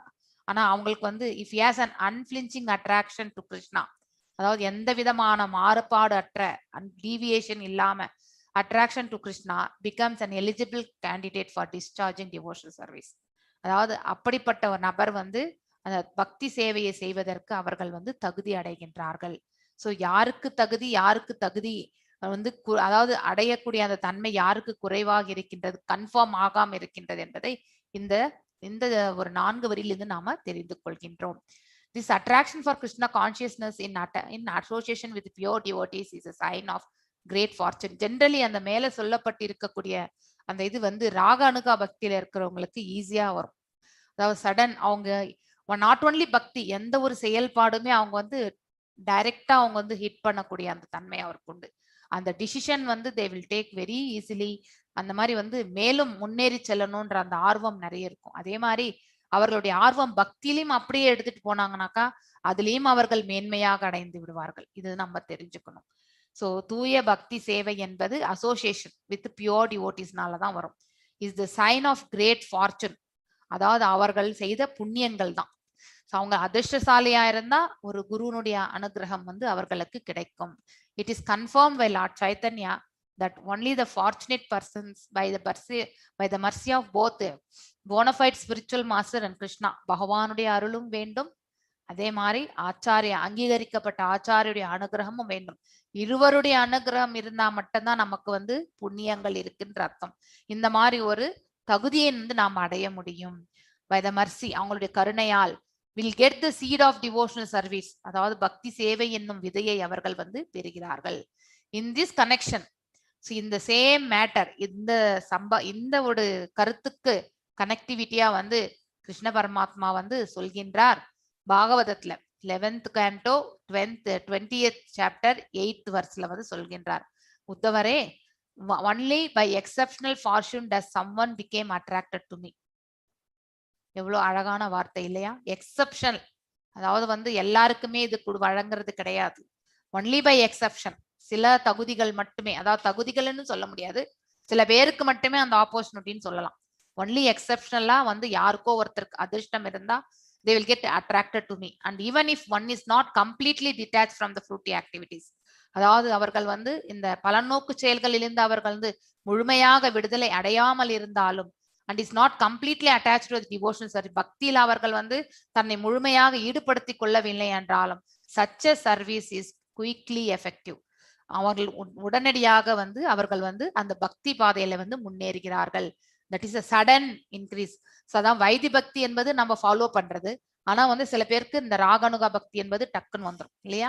சோ டிவோட்டிஸ் வந்து 3 டைப்ஸ் நம்ம ஆல்ரெடி படிச்சிருக்கோம் இல்லையா? கனிஷ்ட அதிகாரி, மத்தியம அதிகாரி அண்ட் உத்தம அதிகாரி. சோ இந்த கனிஷ்ட அதிகாரியை பத்தி தான் நாம் இங்க உத்தம அதிகாரியை பற்றி இந்த பேராகிராஃப் எல்லாமே சொல்லப்பட்டிருக்கிறது. டிவோட்டி இந்த ஃபர்ஸ்ட் அந்த டாப் மோஸ்ட்ல இருக்கிறவங்க வந்து இந்த பின்வருமாறு விளக்கப்பட்டிருக்கிறது. இஸ் வெரி எக்ஸ்பர்ட், வேத ஞானத்துல வந்து அவர்கள் வந்து விற்பனராக இருப்பார்கள். Is expert in pudding forward arguments, அவங்களால வந்து நம்ம சேலஞ்ச் பண்ண முடியும் அவங்க கிட்ட. சோ அவங்க they will win it actually. எந்த வேத சாஸ்திரம் ரெஃபரன்ஸ் வச்சு அவங்களால வந்து நம்ம என்ன கேள்வி கேட்டாலுமே அதற்கு வந்து விடையளிக்கக்கூடிய தன்மை அவங்களுக்கு உண்டு. he can very nicely present conclusions with perfect discretion. அதற்கு கொடுக்கக்கூடிய விளக்கங்களும் சரி, அதனுடைய அதாவது பாத்தீங்கன்னா ஒரு கொஸ்டின் கேட்கறாங்கன்னா அதற்கான விடை அதனுடைய வந்து அழகா எடுத்து சொல்லி அதை வந்து ஏத்துக்கொள்ளக்கணும். இப்ப நான் ஒரு கொஸ்டின் கேட்கிறேன், உங்களை மல்லிகா மாதாஜி கேட்கிறேன், மல்லிகா மாதாஜி ஒரு இந்த மாதிரி ஒரு பியோர் டிவோட்டி லெவல்ல இருந்தா அதுக்கான சாஸ்திரிக் ரெஃபரன்ஸ் சொல்லுவாங்க, அதை வந்து அழகா வந்து நிறைவு செய்வார்கள். ஆக்சுவலி அதை வந்து நான் கேட்கின்றேன், அதை வந்து எனக்கும் வந்து மனசுல வந்து அது அந்த அவங்க சொன்ன விளக்கத்தை வந்து அதை ஏற்றுக்கொள்ளக்கூடிய தன்மை வரும். அந்த மாதிரி விளக்கங்கள் என்பது கொடுக்கப்படும். Convincing and can consider the ways of devotional service in a decisive way. கன்வின்சிங்கா நம்ம வந்து சொல்லணும் இல்லையா? அதை வந்து உண்மையும் இருக்கணும், அதை வந்து ஏற்றுக்கொள்ளக்கூடிய பக்குவத்திலையும் வந்து விளக்கங்கள் வந்து கொடுக்கப்பட வேண்டும். அப்படிப்பட்டவர்கள் தான் உத்தம அதிகாரியாக இருப்பார்கள். He understands perfectly that the ultimate goal of life, ஒவ்வொரு உயிர்வாழினுடைய இலக்கு என்ன என்பது அவருக்கு நன்னா தெரியும். is to attain the transcendental loving service of Krishna. ஆழ்நிலையான சேவையில் ஒவ்வொரு உயிர்வாழியும் வந்து பகவானின் சேவையில் ஈடுபடுத்திக் கொள்ள வேண்டும். He knows Krishna is the only object of worship and love. So நமக்கு பிரேம பண்றதுக்கும் சரி, அவர் அதாவது நம்ம வந்து பக்தி பண்றதுக்கும் பிரேம பண்றதுக்கும் நமக்கு இருக்கக்கூடிய ஒரே பொருள் அந்த பரம்பொருள் தான். This first class devotee is one who has strictly followed the rules and regulations. சாதன பக்தி பண்ணிருப்பார் under the training of a bona fide spiritual master. அவரும் ஒரு குரு கீழே தான் வந்து தன்னை வந்து அந்த பாதையில எடுத்துட்டு போயிருப்பார். and sincerely obeyed him in accord with revealed scriptures. அதாவது வேத சாஸ்திரங்கள் பிரகாரம் என்ன சொல்லப்பட்டிருக்கின்றதோ அதை வந்து சின்சியரா ஃபாலோவும் பண்ணியிருப்பார். thus being fully trained to preach. உபதேசங்கள் சொல்வதற்கும் அவரை வந்து training எடுத்திருப்பார். and become a spiritual master himself. மேலும் அவரே ஒரு குரு என்ற ஸ்தானத்தை அடைந்திருப்பார். and he is considered as a first class. ஒரு ஃபர்ஸ்ட் கிளாஸ் டிவோட்டினுடைய இப்பதான் ராதிகம்மா வந்து சொல்லி முடிச்சுட்டு போனாங்க. சிமிலர் இதுதான் இது கூட. ஸோ அகர்ம நிலையில் இருப்பார்கள் இவர்கள். ஆக்சுவலி அகர்மா கர்மா இதெல்லாம் வந்து நம்ம படிச்சுட்டு தான் இருக்கோம் இல்லையா? The first class devotee never deviates from the principles of higher authority. அதாவது உயர்ந்த நிலையில இருக்கக்கூடிய, அதாவது ஒரு குரு அதாவது ஆச்சாரியா நிலையிலிருந்து நமக்கு என்ன சொல்லப்பட்டிருக்கின்றதோ அதுல இருந்து எதையுமே வழுவாம ஃபாலோ பண்றது. and he attains firm faith. அதாவது ஸ்திரமான நம்பிக்கை. வேதங்கள் மீது வந்து ஸ்திரமான நம்பிக்கை உண்டு. எவ்வாறு பிளைண்டா நம்புறது கிடையாது, புரிஞ்சுக்கிறது. with all reasons and arguments. அதாவது விவாதங்கள். இது வந்து தர்க்கம் என்பது நம்ம வந்து விதண்டவாதம் வேறு, தர்க்கம் வேறு. தர்க்கம் என்பது அங்க அதாவது பாத்தீங்கன்னாக்கா நம்ம வந்து டிஸ்கஷன்ஸ், அதற்கு வாதங்களுக்கு நம்ம வந்து ஸ்ட்ராங் சப்போர்ட் ஆன ரெஃபரன்ஸ் எல்லாம் கொடுத்து ப்ரூவ் பண்றது. வித் ஆல் ரீசன் இல்லாம வந்து பிளைண்டா வந்து சொல்றது கிடையாது. when we speak arguments and reason, it means arguments and reasons on the base of the revealed scriptures. அதாவது பாத்தீங்கன்னா வேதங்கள் ரெஃபரன்ஸ் வச்சுதான் அங்கே வந்து தர்க்கங்களே நடக்கும், வீண் விவாதங்கள் இருக்காது. the first class devotee is not interested in dry speculative methods இல்லையா? அப்படியே அப்ராக்சிமேட்டா சொல்றது எல்லாமே வந்து ஃபர்ஸ்ட் கிளாஸ் டிவோட்டி வந்து அதெல்லாம் ஏத்துக்க மாட்டாங்க. எதையுமே சாஸ்திரிக் ரெஃபரன்ஸ்ல சொன்னாதான் ஏத்துக்குவாங்க.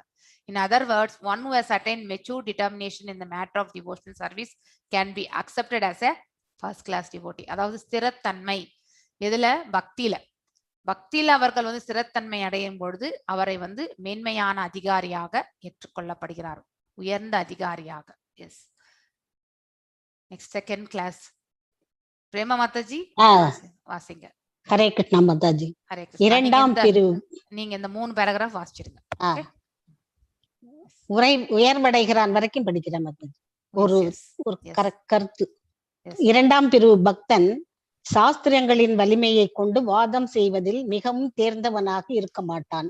ஆயினும் தன் குறிக்கோளில் நம்பிக்கை உடையவனாக இருப்பான். இதன் விளக்கம் என்னவென்றால், கிருஷ்ணருக்குரிய பக்தி தொண்டு வழிமுறைகளில் அவன் உறுதியான நம்பிக்கை உடையவனாக இருப்பான். ஆனால் அதே சமயம் கிருஷ்ணரே வழிபடுவதற்குரிய ஒரே பரம்பொருள் என்னும் தனது முடிவில் எப்போதும் உறுதியாக இருப்பான். மூன்றாம் பிரிவை சேர்ந்த பக்தன் உறுதியான நம்பிக்கை உடையவனாக இருப்பதில்லை. அவன் சாஸ்திரங்களின் முடிவை அங்கீகரிப்பதும் இல்லை. புதிய பக்தனின் நம்பிக்கை ஒருவனின் வலிமையான வாதங்களினாலோ அல்லது எதிரான முடிவினாலோ மாறக்கூடும்.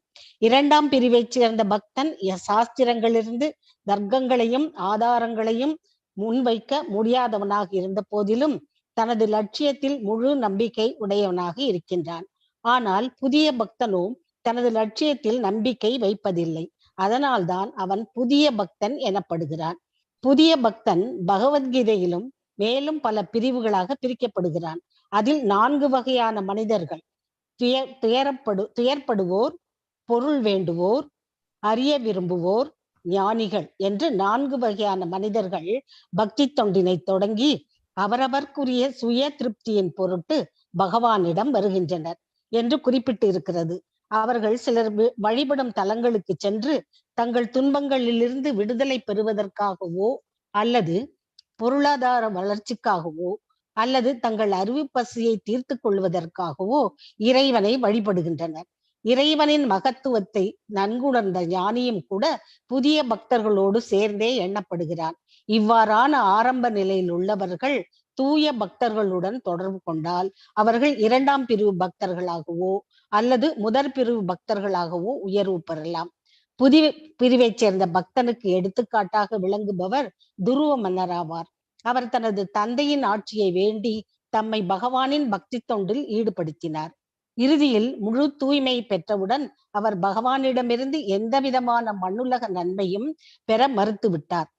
அதே போல் கஜேந்திரன் துன்புற்ற போது பாதுகாப்பு வேண்டி கிருஷ்ணரை வணங்கினார். அதன் பின்னர் அவன் தூய பக்தனானான்.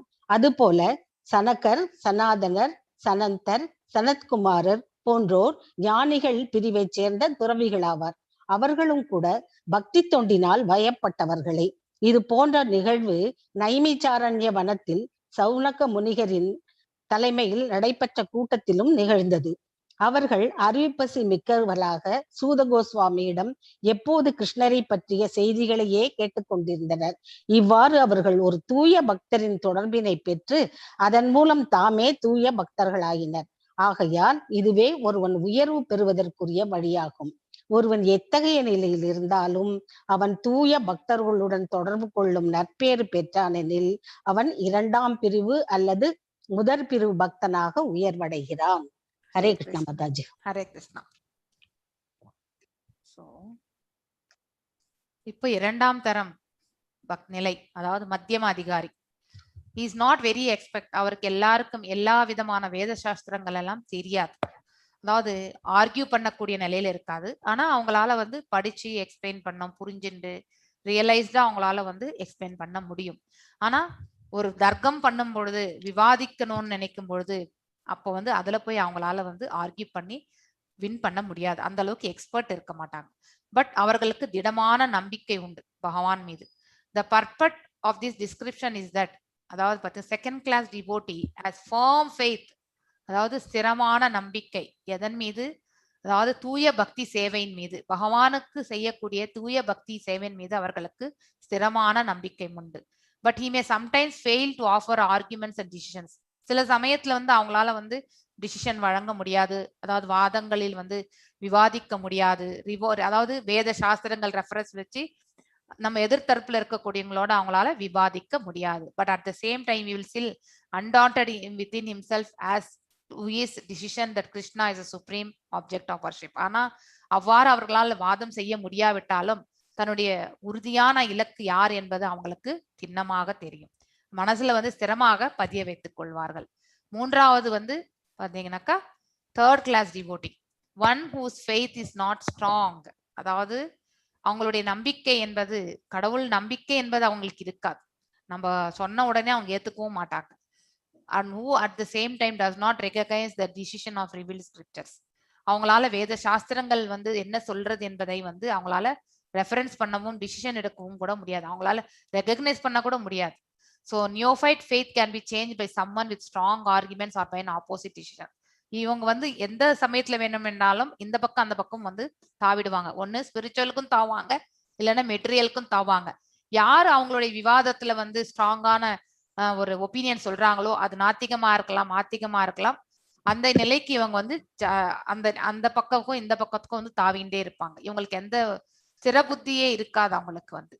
So unlike second class devotee who also cannot put forward arguments, அவங்களால ஆர்குமெண்ட் பண்ண முடியாது.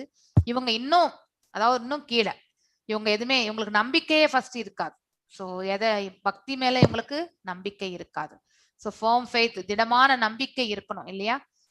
அந்த நம்பிக்கை என்பது அவர்களுக்கு இருக்காது. இன்னொன்னு கூட ஆட் பண்ணலாம். இதுல கோயில்ல மட்டும்தான் கடவுள் இருக்கார் அப்படின்னு நினைப்பாங்க. அதுக்குதான் நம்ம கோயிலுக்கு போறதுன்னு நினைப்பாங்க அவங்க. சோ அந்த ஒரு ஆட்டிடியூடும் அவங்களுக்கு உண்டு. சோ இப்படிப்பட்டவர்கள் தான் கனிஷ்ட அதிகாரி. எல்லா இடங்களிலே பகவான் நீக்கமர நிறைந்திருக்கின்றார், தோன்றக்கூடிய உருவத்திலும் தோன்றாத அருவத்திலும் இருக்கின்றார் என்ற ஞானம் எல்லாம் அவர்களுக்கு இருக்காது. நெக்ஸ்ட் ஃபர்தர் கிளாசிபிகேஷன்ல பாத்தீங்கன்னாக்கா நியோஃபைட், பகவத்கீதையில என்ன சொல்லிருக்கு? இந்த 4 விதமான நல்லோர்களை பற்றி சொல்றோம் இல்லையா? அவங்க பக்தி செய்யறாங்க. அதுல வந்து துயருற்றோர், அதுக்கப்புறம் வந்து செல்வத்தை தேடுவோர், அதுக்கப்புறம் கேள்வியுடையோர், அப்புறம் ஞானத்தை வந்து அதாவது அந்த நிலைக்கு போகணும்னு நினைக்கிறவங்க, இந்த நான்கு பேரை பத்தி சொல்லியிருக்காங்க. So being devotional service and come to Lord for relief in the matter of their respective self satisfaction. அவங்களுடைய சுய திருப்திக்காக மட்டும்தான் பகவானிடத்தில் வருவார்கள். இதுல மேன்மையானவர்கள் வந்து அந்த லாஸ்ட் ஒன், அதாவது வைஸ்லி பீப்புள், ஞானத்தை விரும்புவோர், ஞானத்தை பற்றி தெரிஞ்சுக்கணும்னு அதுக்காக போறவங்க. தட் இஸ் அதுதான் highest actually. They go in to some place of worship and pray God to for mitigation of material distress. அதாவது கடவுளோட பிசினஸ். அது தேவர்களுக்கு தான் நாம் நிறையவே இந்த செயல்கள் செய்கின்றோம் இல்லையா?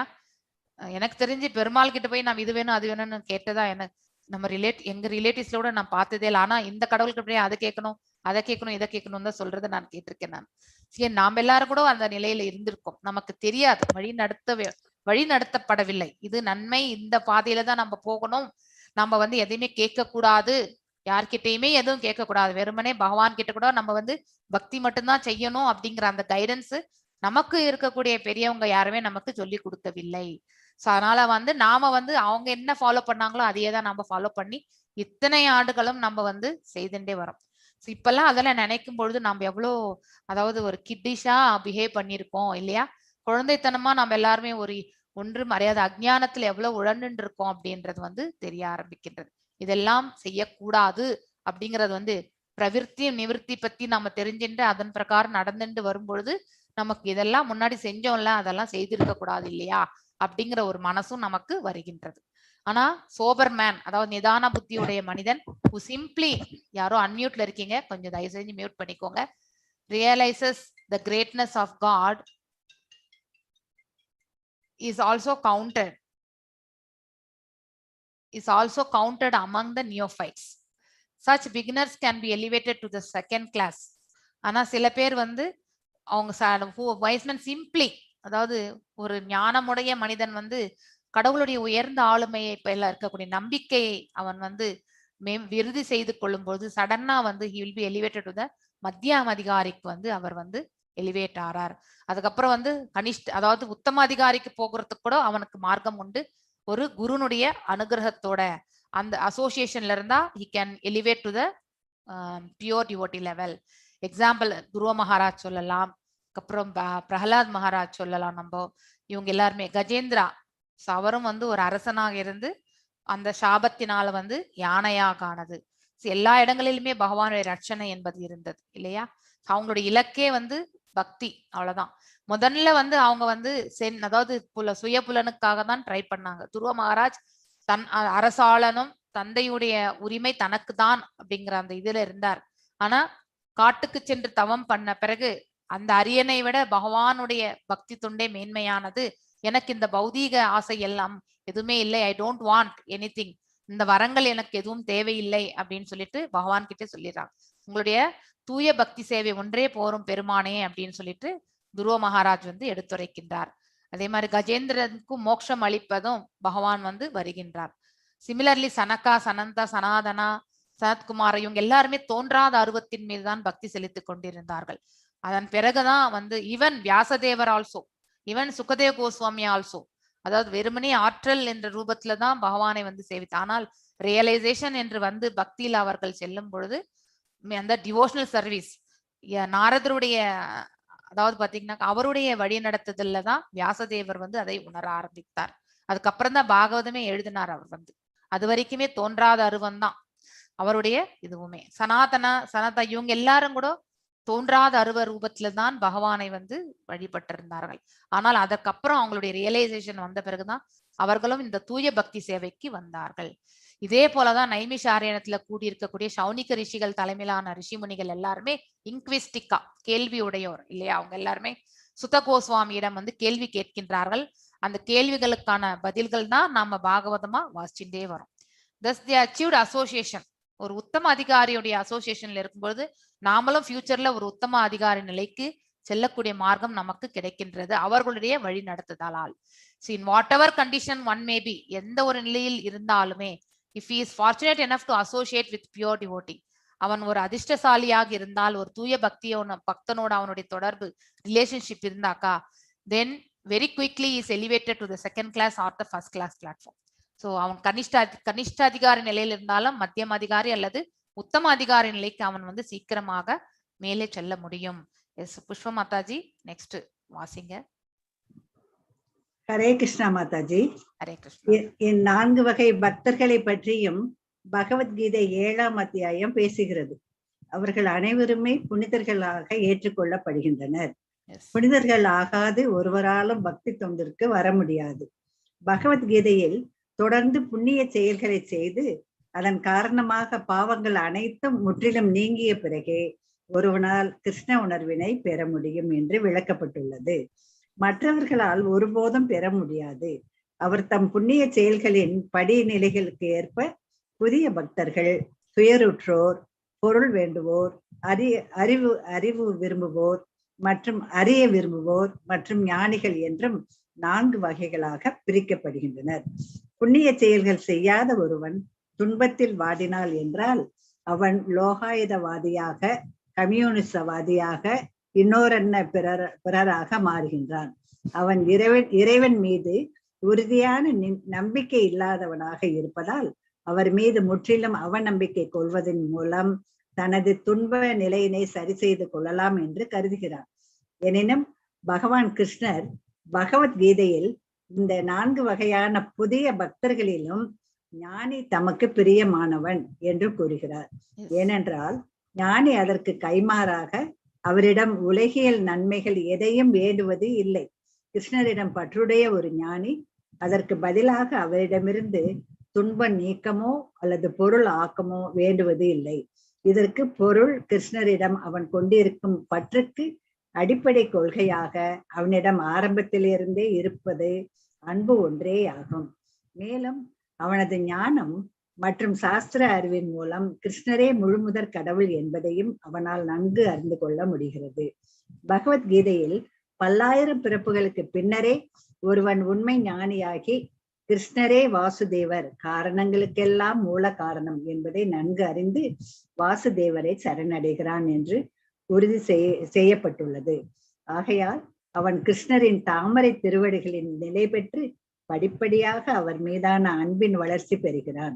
இவ்வாறான ஞானி கிருஷ்ணருக்கு மிகவும் பிரியமானவனாக இருந்த போதிலும் மற்றவர்களும் கூட பெருந்தன்மை உடையவர்களாகவே ஏற்றுக்கொள்ளப்படுகின்றனர்.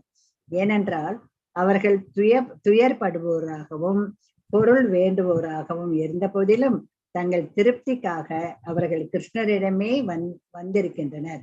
அதனால் அவர்கள் குறுகிய நோக்கமற்ற பெரிய மனம் படைத்த மகாத்மாக்களாக ஏற்றுக்கொள்ளப்படுகின்றனர்.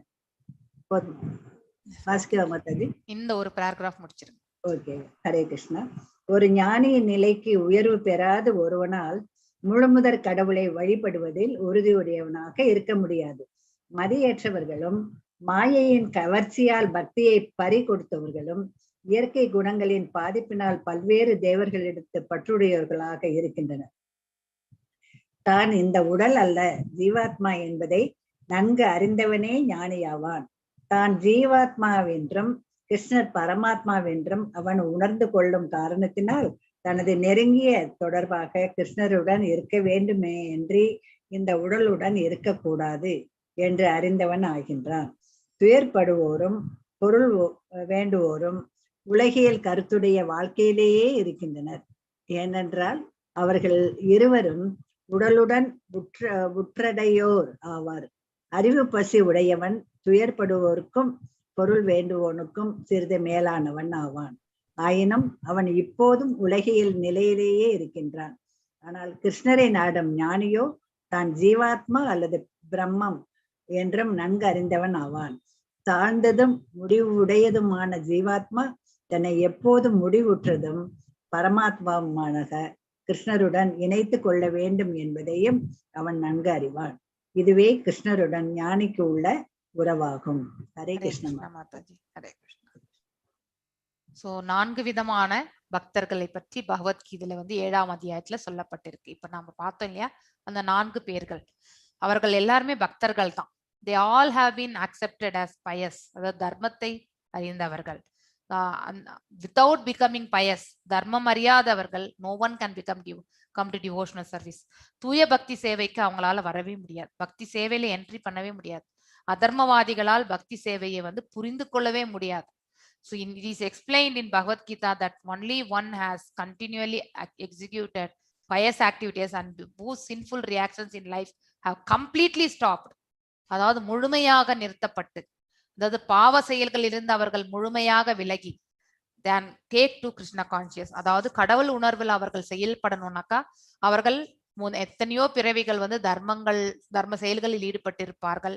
மேலும் இப்பவும் வந்து தர்ம செயல்களில் ஈடுபட்டு கொண்டு பாவங்களில் இருந்து விலக்கப்பட்டு அந்த கம்ப்ளீட்டாவே வந்து ஸ்டாப்டு, இந்த பாவ செயல்கள்ல இருந்து அவர்கள் வந்து நீக்கப்பட்டிருப்பார்கள். அதாவது பாவ செயல் புரியறதுக்கான அந்த அந்த பாதை கூட அவங்களுக்கு வராது. ஏனென்றால் அவர்களுடைய மனது வந்து தர்மத்தின் தரப்பில் இருக்கும் பொழுது they will be able to discriminate எது புண்ணியம் எது பாவம். புண்ணியம் வேணும்ன்றது நம்ம வந்து செகண்டரி, ஆனா பாவ செயல் செய்யாம இருக்கணும்னு நினைக்க வேண்டிய ஒவ்வொரு உயிர் வாழினுடைய கடமையும் கூட, இல்லையா? So others cannot. Neophyte devotee classified into 4 groups. அதுலயே வந்து பேசிக் லெவல்ல தான் இந்த 4 பேருமே இப்ப நம்ம பார்த்தோம். Without pious activities, if a man is in distress condition, he become agnostic, a communist or something like that. அதாவது பௌதிகவாதியாகவோ இல்லை வந்து ஒரு கம்யூனிசவாதியாகவோ அவன் வந்து மாறி விடுகின்றான். தர்மம், அதாவது தர்மம் அறியாத இருக்கக்கூடியவன் வந்து ஒரு கடினமான ஒரு சூழ்நிலையில இருந்தாக்கா அவன் வந்து லௌகீகவாதியாக, அதாவது இந்த பிரபஞ்சத்திற்கு உட்பட்டவனாகவும், இந்த அதாவது மெட்டீரியலிஸ்டிக் நேச்சர் அந்த தன்மையோடையும், இல்லை என்ற கம்யூனிசவாதம், அதாவது பொது தத்துவம் என்று எல்லாம் பொது, யாருக்குமே உரிமை இல்லை இங்கே அப்படின்னு காமன் ஏதாவது பேசுறோம் இல்லையா, அந்த மாதிரி நிலையில இருப்பாங்க. Because he does not firmly believe in God. அவனுக்கு மனசுல வந்து தூய்மையான அந்த நம்பிக்கை, ஸ்ட்ராங்கான நம்பிக்கை கிடையாது கடவுள் மேல. He thinks that he can adjust his distressed condition by totally disbelieving him. அதாவது கடவுள் மேல நம்பிக்கையற்று இருப்பதாலே அவனால வந்து அவனுக்கு அந்த அந்த கஷ்டமான சூழ்நிலை வந்து குழப்பம், அதே மாதிரி அந்த கடினமான சூழ்நிலையில அவனால வெளியே வரணும்னு நினைக்கிறான். So that is the only way அப்படின்னு நினைக்கிறான் அவன். ஆனா உண்மையிலே அவனால ஒரே ஒரு அடி கூட எடுத்து வைக்க முடியாது. கடவுள் இல்லாம நாம் எதையுமே இங்க இயக்குவது கிடையாது, நாம இயக்கப்படுவதும் கிடையாது. ஸோ வித்தவுட் ஹிஸ், அவருடைய கருணை இல்லாம இங்க எதுவுமே நடக்கிறது கிடையாது. கிருஷ்ணா அவர் as explained in Gita, out of these 4 நியோஃபைட்ஸ்லயும் வந்து ஞானத்தை, அதாவது பூர்ணத்தினுடைய பொருளை தேடுவோர், அவரை பற்றி தெரிந்துக்கணும்னு நினைக்கிறவங்க தான் ஹையஸ்ட் வைஸ் மேன் அப்படின்னு சொல்றாங்க. If he is attached to Krishna, he is not seeking an exchange of material goods. அதாவது எந்த ஒரு லாபத்தையும் எதிர்பார்க்காமல் பகவானிடத்தில் மட்டும் பக்தி கொண்டிருப்பவர்கள் அவர்களே வந்து ஞானிகள். A wise man who became attached to Krishna doesn't want anything in return from him, either in the form of his relieving his distress or in gaining money. அதாவது நிறைய சம்பாத்தியம் பண்ணணும், இல்லைன்னா எனக்கு இருக்கக்கூடிய இந்த குழப்பத்திலிருந்து நான் வெளியே வரணும் அப்படிலாம் கூட பகவான்கிட்ட கேட்க மாட்டாங்க. அவங்க வெறுமனே கேவல பக்தி மட்டும்தான் செய்வாங்க. This means that from the very beginning his basic principle of attachment to Krishna is more or less love. அதாவது பகவான் மீது இருக்கக்கூடிய அன்பு ஒன்றுதான் அவரிடத்தில் அவன் வந்து ஈர்க்கப்பட்டிருக்கின்றான். Furthermore, due to his wisdom, அவனுடைய ஞானத்தினாலும் சாஸ்திரனுடைய ஞானத்தின் அறிவினாலும் he can also understand that Krishna is the supreme personality of God. அவர்தான் கூட கடவுளுடைய உயர்ந்த ஆளுமை என்று அவங்களால புரிந்து கொள்ள முடியும். It is confirmed in Bhagavad Gita. அதாவது பற்பல பிறவிகள் எடுத்த பிறகுதான் நம்மளால வந்து பகவானுடைய பாதங்களில் சமர்ப்பணம் அடைய முடியும், பக்தி சேவையிலேயே வர முடியும். அவ்வாறு வரும்பொழுது அனைத்து காரணங்களுக்கும் காரணம் அந்த பரம்பொருள் தான் என்பதை நம்மளால உணரவும் முடியும். Therefore he sticks to the lotus feet of Krishna and gradually develops love for him. So அப்படிப்பட்ட நிலையில் இருப்பவர்கள் வந்து பகவானுடைய திரு பாதங்களில் வந்து தங்களை வந்து சமர்ப்பித்துக் கொள்கிறார்கள். மேன்மேலும் வந்து அவர்கள் வந்து பகவான் மீது இருக்கக்கூடிய பிரேமையையும் வளர்த்துக் கொள்கிறார்கள். Although such a wise man is very dear to Krishna, the others are also accepted as very magnanimous. இல்லையா? அப்படிப்பட்டவன் வந்து பகவானுக்கு மிகவும் பிரியமானவனாக இருந்தாலும் வேற அதர் பிரிவு, அதாவது மிச்சம் இருக்கக்கூடிய 3 அவங்களையும் வந்து பகவான் ஏத்துக்கிறார். Because even though they are distressed or in need of money, they have come to Krishna for satisfaction. எது திருப்தி செய்து கொள்றதுக்காவது வந்திருக்காங்க இல்லையா பகவான்கிட்ட. சோ பகவான்கிட்ட வராது இருக்கிறவங்களோட அவங்க எவ்வளவோ பரவாயில்ல. அதனால still they are accepted actually. They're accept as liberal broad minded mahatmas. அதாவது விடுதலை அடைந்த, அதே மாதிரி வந்து அதாவது பிராட் மைண்டா இருக்கிறது, அதாவது மகாத்மாக்களுக்கு இருக்கக்கூடிய அந்த பெரிய மனதோடு இருக்கக்கூடிய அந்த குணாதிசயத்தை அவர்கள் விட்டிருக்கிறார்கள், ஏற்றிருக்கிறார்கள் என்று தெரியும். ஸோ அதனால வந்து அவங்க கண்டிஷன்டு சோல் கிடையாது, விடுதலை அடைந்த தன்மையை அவர்கள் வந்து அடைகிறார்கள். So without being elevated to the position of jnani, ஞானத்தினுடைய நிலையில வந்து நாம் அடைய முடியாமல், one cannot stick to the principle of worshiping Krishna. So ஞானத்தை நாம கண்டிப்பா அபிவிருத்தி செய்துக்கணும். பக்தி செய்யும் பொழுது தானா ஞானம் வந்து அபிவிருத்தி ஆகும். அதே வந்து less intelligent and whose intelligence has been taken away by the spell of மாயா, மாயையில் கட்டுண்டு ஞானமற்ற நிலையில் இருக்கும் பொழுது அவர்கள் எல்லாம் பாத்தீங்கன்னாக்கா நம்ம தேவர்களுடைய அவங்க கிட்டயும் நம்ம வந்து பலனை எதிர்பார்த்துதான் அவங்கள வணங்குறோம், நாட் இந்த தூய பக்தி. தேவர்களிடத்தில் அவங்க அட்டாச் ஆகுறாங்கனாக்கா அந்த தேவர்களிடத்திலிருந்து பலனை அடைவதற்காக தான், அஜ்ஞானத்தில் இருப்பதால் தான். இந்த கடவுளை வணங்கினா நமக்கு இந்த பலன் வரும், இந்த இடத்துல போனா இந்த தோஷ நிவர்த்தி அங்க போய் நம்ம செஞ்சுட்டு வரணும்னு நம்ம போறோம் இல்லையா. அதாவது நம்மளுடைய டிஸ்ட்ரெஸ்ஸை வந்து நம்ம வந்து எப்படி இறக்கி வைக்கணும், அதற்கு எந்த வழி மார்க்கம் அப்படின்னு தான் நம்ம தேடிட்டே இருக்கோம். உண்மையிலே பக்தி செய்யும் பொழுது பகவான் நமக்கு அந்த அருளை கொடுப்பார், அவர் ரட்சிப்பார் என்ற அந்த கான்பிடன்ஸ்ல வந்து நம்ம போகிறதே கிடையாது. The wise man is who has thoroughly understood that he is a spirit soul. நான் ஒரு ஆத்மா, உடல் அல்ல என்பது அந்த ஞானமுள்ள மனிதனுக்கு தெரியும். But he realizes that his spirit and Krishna is a supreme spirit. இல்லையா, அவர் தான் பரமாத்மா, நாம ஆத்மா என்பதை அவனுக்கு நன்னா புரியும். Actually he knows that his intimate relation should be with Krishna, not with his body. இல்லையா, அதாவது தன்னுடைய தன்னுடைய உடல் மீது அவனுக்கு பற்றுதலை வளர்த்துக்க கூடாது, நாம பற்றுதலை வளர்க்க வேண்டியது அந்த பரம்பொருள் மீது தான் அப்படிங்கிற அந்த ஞானம் என்பது அவனுக்கு இருக்கும். So distress and the man in want of money are all material concept of life, because distress and the need of money are both in relationship with this body. இல்லையா, இந்த உடலோட அவர்கள் நரதாமா மூடா அப்படின்றத நம்ம படிச்சிருக்கோம் இல்லையா. ஸோ அந்த நரதாமாவும் மூடாவும் பாத்தீங்கன்னாக்கா இந்த fruitive actionsல தான் அவங்களுடைய செயல்பாடுகள்.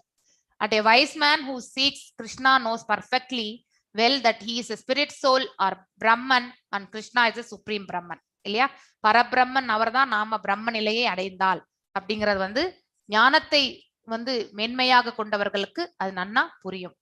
So he knows that the spirit soul being subordinate and finite, இந்த ஆத்மா வந்து finite, அதுக்கு அளவிட முடியாது இல்லையா, and we are the subordinate, part and parcel, பகவானிடத்திலிருந்து தோன்றிய பின்ன பகுதி என்பது அவனுக்கு நல்லா தெரியும். should always dovetail himself with the infinite and spirit soul Krishna. நம்ம யாரோட சம்பந்தத்தை ஏற்படுத்தி கொள்ள வேண்டும், அந்த பரம்பொருளோட வந்து சம்பந்தத்தை ஏற்படுத்தி கொள்ள வேண்டும். So that is the relationship of wise man with Krishna. அதுதான் வந்து பாத்தீங்கன்னாக்கா இந்த ஞானமுள்ள மனிதனுடைய சம்பந்தம் பகவானோட என்று எடுத்து சொல்லப்பட்டிருக்கிறது. நெக்ஸ்ட் விஜயகுமாரி மாதாஜி வாசிங்க. ஒரு நிமிஷம் நான் கது போட்டுட்டு வரேன், அதுக்குள்ள நீங்க வாசிங்க.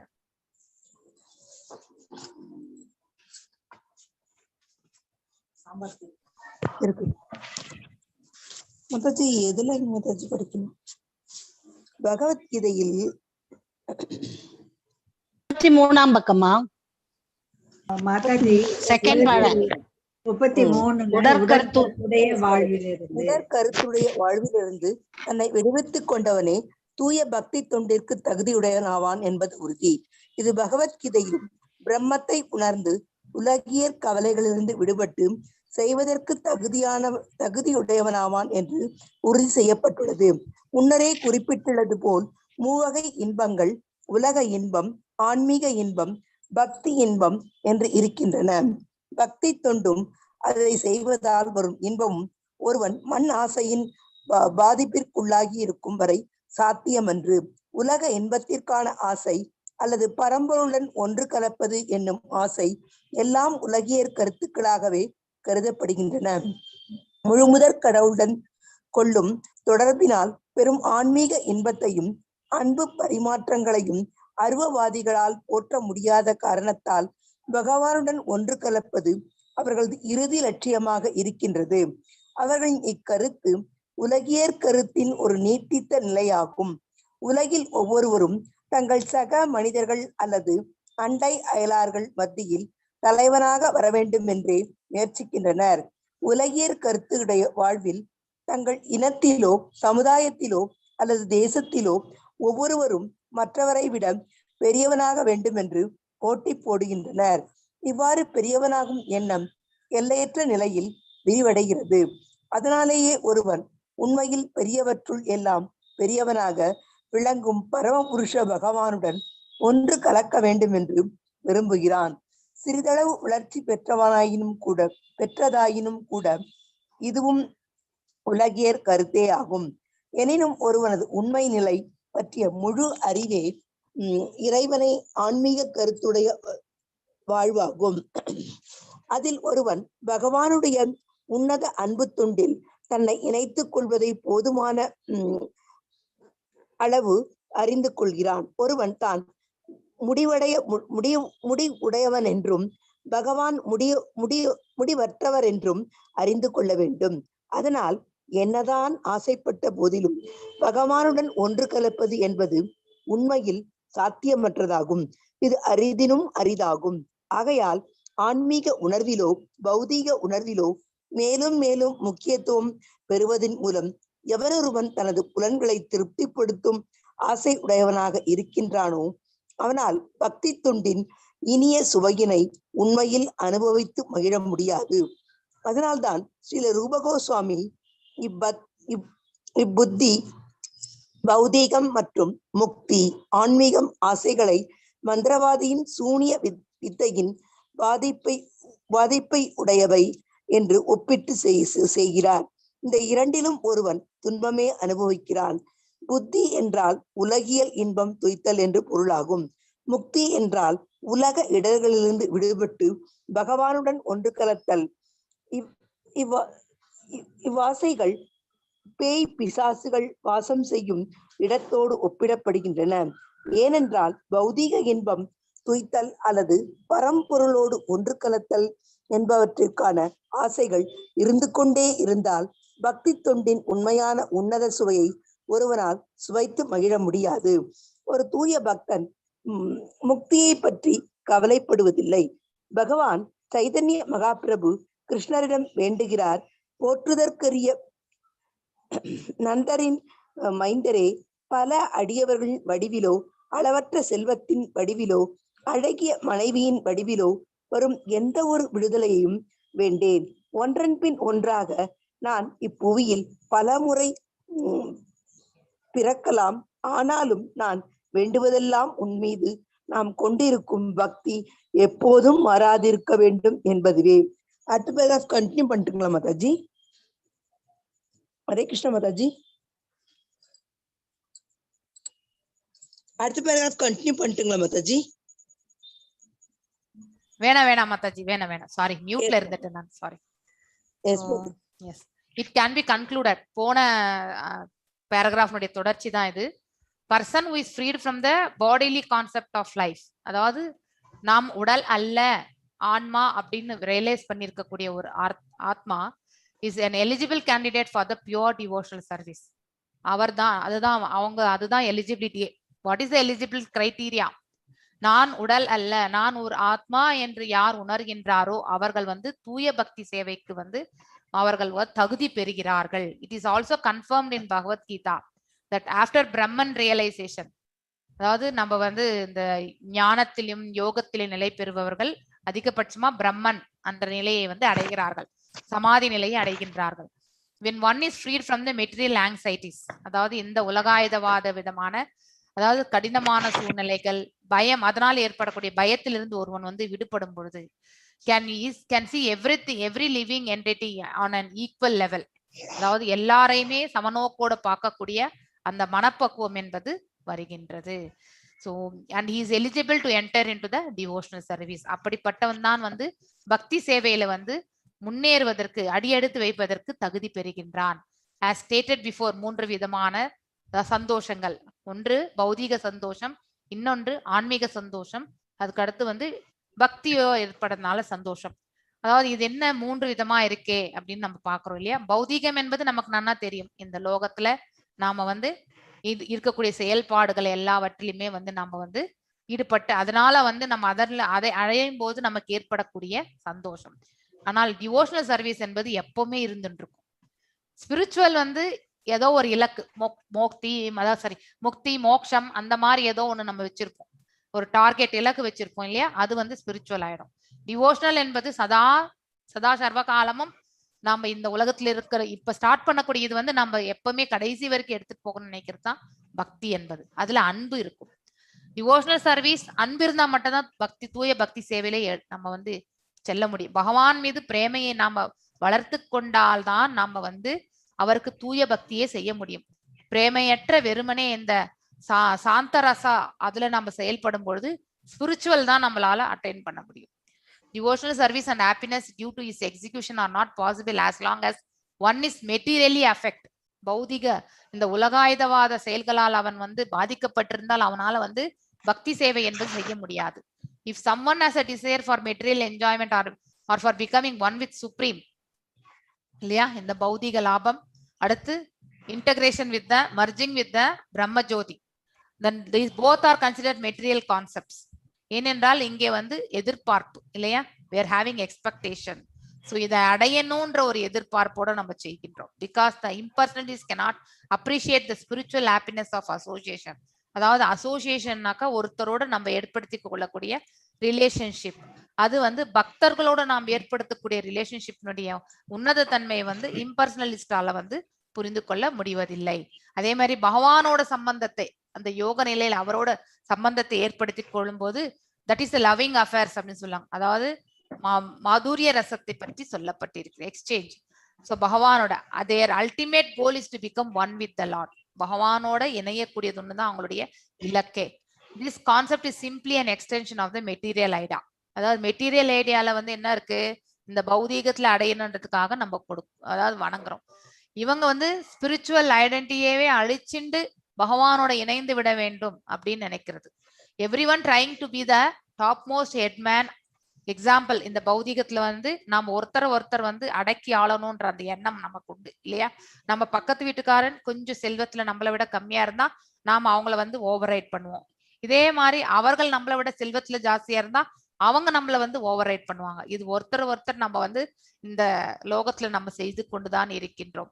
ஏதர் கம்யூனலி, அதாவது ஒரு பிரிவுல, அல்லது சோசியலி சமுதாயத்துல, அல்லது நேஷனல் லெவல்ல கூட அப்படிதான் நடக்குது இல்லையா. சோ யாரோட யாரு கூட்டணி சேர்ந்து இருக்காங்க அதை பொறுத்துதான் அந்த பொலிட்டிக்ஸ், இன்டர்நேஷனல் பொலிட்டிக்ஸே நடக்கிறதே. அதனாலதான் நமக்கு இந்த சாங்ஷன்ஸ் இதெல்லாம் நம்ம பார்த்துட்டு தான் வரோம் இல்லையா. சோ இந்த மாதிரி வந்து ஒருத்தர் அடக்கி ஆளணும்னு நினைக்க, அதுல எந்த மனசு திருப்தியோ இல்ல நமக்கு சந்தோஷமே ஏற்படவே ஏற்படாது. நம்மள ஒருத்தரை அடக்கி ஆண்டோம்னு வச்சுக்கோ, யாரையாவது ஒருத்தர் நம்ம ஸ்ட்ராங்கா நீ இது செய்துதான் ஆகணும்னு சொல்லும் பொழுது அவங்க மனசு வருத்தப்பட்டு அவங்க ஃபேஸ்ல இருந்து நமக்கு ஒரு வறுமையா, அதாவது அவங்க வந்து வருத்தம் தோய்ந்த அந்த முகத்தை நம்ம பார்க்கும் பொழுது அதனால நமக்கு வந்து நிறைவு ஏற்படுமா? கண்டிப்பாக ஏற்படாது. எதற்காக அவர்கள் வருந்துகிறார்கள், நாம ஏதாவது தவறா பேசிட்டோமோ அப்படின்னு நம்மள நாமே ஃபீல் பண்ணக்கூடிய அந்த நிலைக்கு நாம செல்கின்றோம். அதே மாதிரிதான் யாரையுமே நம்ம வந்து அடக்கி ஆள முடியாது. That is not the right way. அதனால வந்து அமைதி மற்றும் சந்தோஷம் என்பது நமக்கு கிடைக்காது, நிம்மதி கிடைக்காது. This greatness can be extended to the unlimited so that one actually wants to become one with the greatest of all. அதாவது இந்த கிரேட்னஸ் வந்து can be extended to the unlimited. So நம்ம மேலும் வந்து பகவானிடத்தில் வந்து நம்ம வந்து பக்தி செய்வது அளவிட முடியாத அந்த நிலைக்கு நம்மளால போயிட்டே இருக்கலாம், எல்லை இல்லை அதுக்கு வந்து. So that then this is also a material concept, although maybe little more advanced. அதாவது இது என்ன சொல்கின்றான், so that one actually wants to become one with the greatest of all. So அதாவது நம்ம வந்து இன்னும் ஆசையை வந்து நம்ம வந்து மென்மேலும் எடுத்துட்டே போறோம் இல்லையா. சோ இங்க இருக்கக்கூடிய பௌதிகத்துல வந்து ஆசைப்படுறது அது ஒரு லெவல், ஆன்மீகத்துல ஆசைப்படுறது என்னன்னாக்கா பகவானோட ஒன்றிணையுது, அது எக்ஸ்டென்ஷன் ஆஃப் த பௌதீகம் அப்படிங்கிறது வந்து சொல்லப்பட்டிருக்கிறது. Moreover the spiritual concept of life is complete knowledge of one's constitutional position. நமக்கு எல்லாருக்குமே வந்து கான்ஸ்டிடியூஷனல் பொசிஷன் என்ன, விடுதலை அடைந்த தன்மை தான் நமக்கு கான்ஸ்டிடியூஷனல் பொசிஷனே. எப்பொழுது வரைக்குமே நம்ம வந்து கட்டுண்ட ஆத்மாக்களாக இருக்கின்றோமோ அப்பொழுது வரைக்கும் நம்ம வந்து இந்த கான்ஸ்டிடியூஷனல் பொசிஷன்ல நமக்கு இன்னும் அடையப்படவில்லை என்றுதான் அர்த்தம். ஆனா ஒருத்தர் வந்து அந்த ஆன்மீகத்துல வந்து நிலை பெற்றிருக்கின்றார்கள் என்றால் அந்த இலக்கு வந்து நம்ம எப்படி தெரிஞ்சுக்கிறோம்னாக்கா அவர்கள் வந்து லிபரேஷன், அதாவது விடுதலை அடைந்தார்கள் என்றால் அப்பொழுதுதான் they have attained the constitutional position ன்னு சொல்லுவாங்க. அதாவது ஒரு குரு, ஆச்சாரியா, இவங்க எல்லாருமே விடுதலை அடைந்த ஆத்மாக்கள். in which one knows enough doubtile infants, தான் எந்த பாதையில செல்லணும் அப்படிங்கறது வந்து பகவானுக்கு பக்தி சேவை எவ்வாறு செய்யணும், தூய அன்பு சேவை எவ்வாறு செய்யணும் என்பதெல்லாம் அவங்களால வந்து உணர முடியும். டவுட்டைலிங் மீன்ஸ் அவங்களே பக்குவப்படுத்தி கொள்ளுதல். அது ஒரு குருனுடைய அனுகிரகமோ இல்லை பகவானுடைய வழிநடத்துதலாலோ அவர்கள் அந்த நிலையை அடைவார்கள். One must know that is finite. நாம வந்து ஒரு பொறி மாதிரி தான் இல்லையா, நம்ம ஃபைனைட் தான், பகவான் வந்து இன்ஃபைனைட், அவர் அளவிட முடியாதவர், நாம வந்து அளவோடு இருக்கிறவங்க தான். அதையும் நம்ம கண்ணால பார்க்க முடியாது இல்லையா. that it is not possible to actually become one with Lord even if one aspires for this. It is simply not possible. so பகவானோட நம்ம இணையணும்னு நினைக்கிறது வந்து நம்ம ஐடென்டிட்டியே நம்ம வந்து we are missing our identity இல்லையா.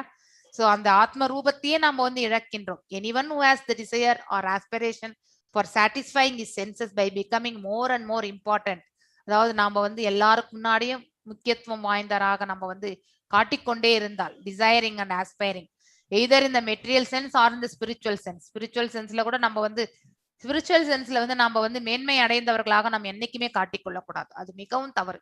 அது அகம்பாவத்தினுடைய வெளிப்பாடு தான் அது. எஸ் ஐ எம், நான் தான் ப்ரே பண்றேன், நான் செய்யறேன், எனக்கு பக்தியில நான் எவ்வளவு முன்னேறி இருக்கேன், I am greater than you அப்படின்னு வீட்லயே கூட நம்ம வந்து சோ இப்ப நாம எல்லாரும் புதுசா பக்தி பாதையில ஸ்டார்ட் பண்ணிருக்கோம்னுட்டு வீட்டுல இருக்கிறவங்க எல்லாருமே நம்மள மாதிரி செயல்படவில்லை என்றால் நாம அவங்கள வந்து நாம கிரேட்னு என்னைக்குமே காட்டிக்க கூடாது. எதர் இன் மெட்டீரியலிஸ்டிக்லயும் காட்டிக்க கூடாது. மெட்டீரியலிஸ்டிக் இஸ் அகம்பாவம், அது ஈகோவாக மாறி விடுகின்றது. ஆனா ஸ்பிரிச்சுவல்ல வந்து நம்ம வந்து அவ்வாறு காட்டிக்கொள்ளும் பொழுது நாம வந்து மேலும் வந்து அந்த அதுல பக்குவ நிலை அடைவதற்கான மார்க்கத்துக்கு நம்ம முன்னேறி செல்ல முடிவது கிடையாது.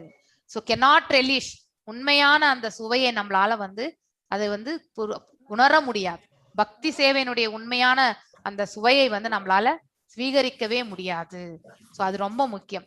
ஸ்ரீல ரூப கோஸ்வாமி என்ன சொல்கின்றார் இங்க என்னக்கா, புக்தி அண்ட் முக்தி. புக்தி என்றால் பூ என்றாலே இந்த அதாவது இந்த பௌதீகத்திற்கு சம்பந்தம், புக்தி என்றால் மெட்டீரியலிஸ்டிக்.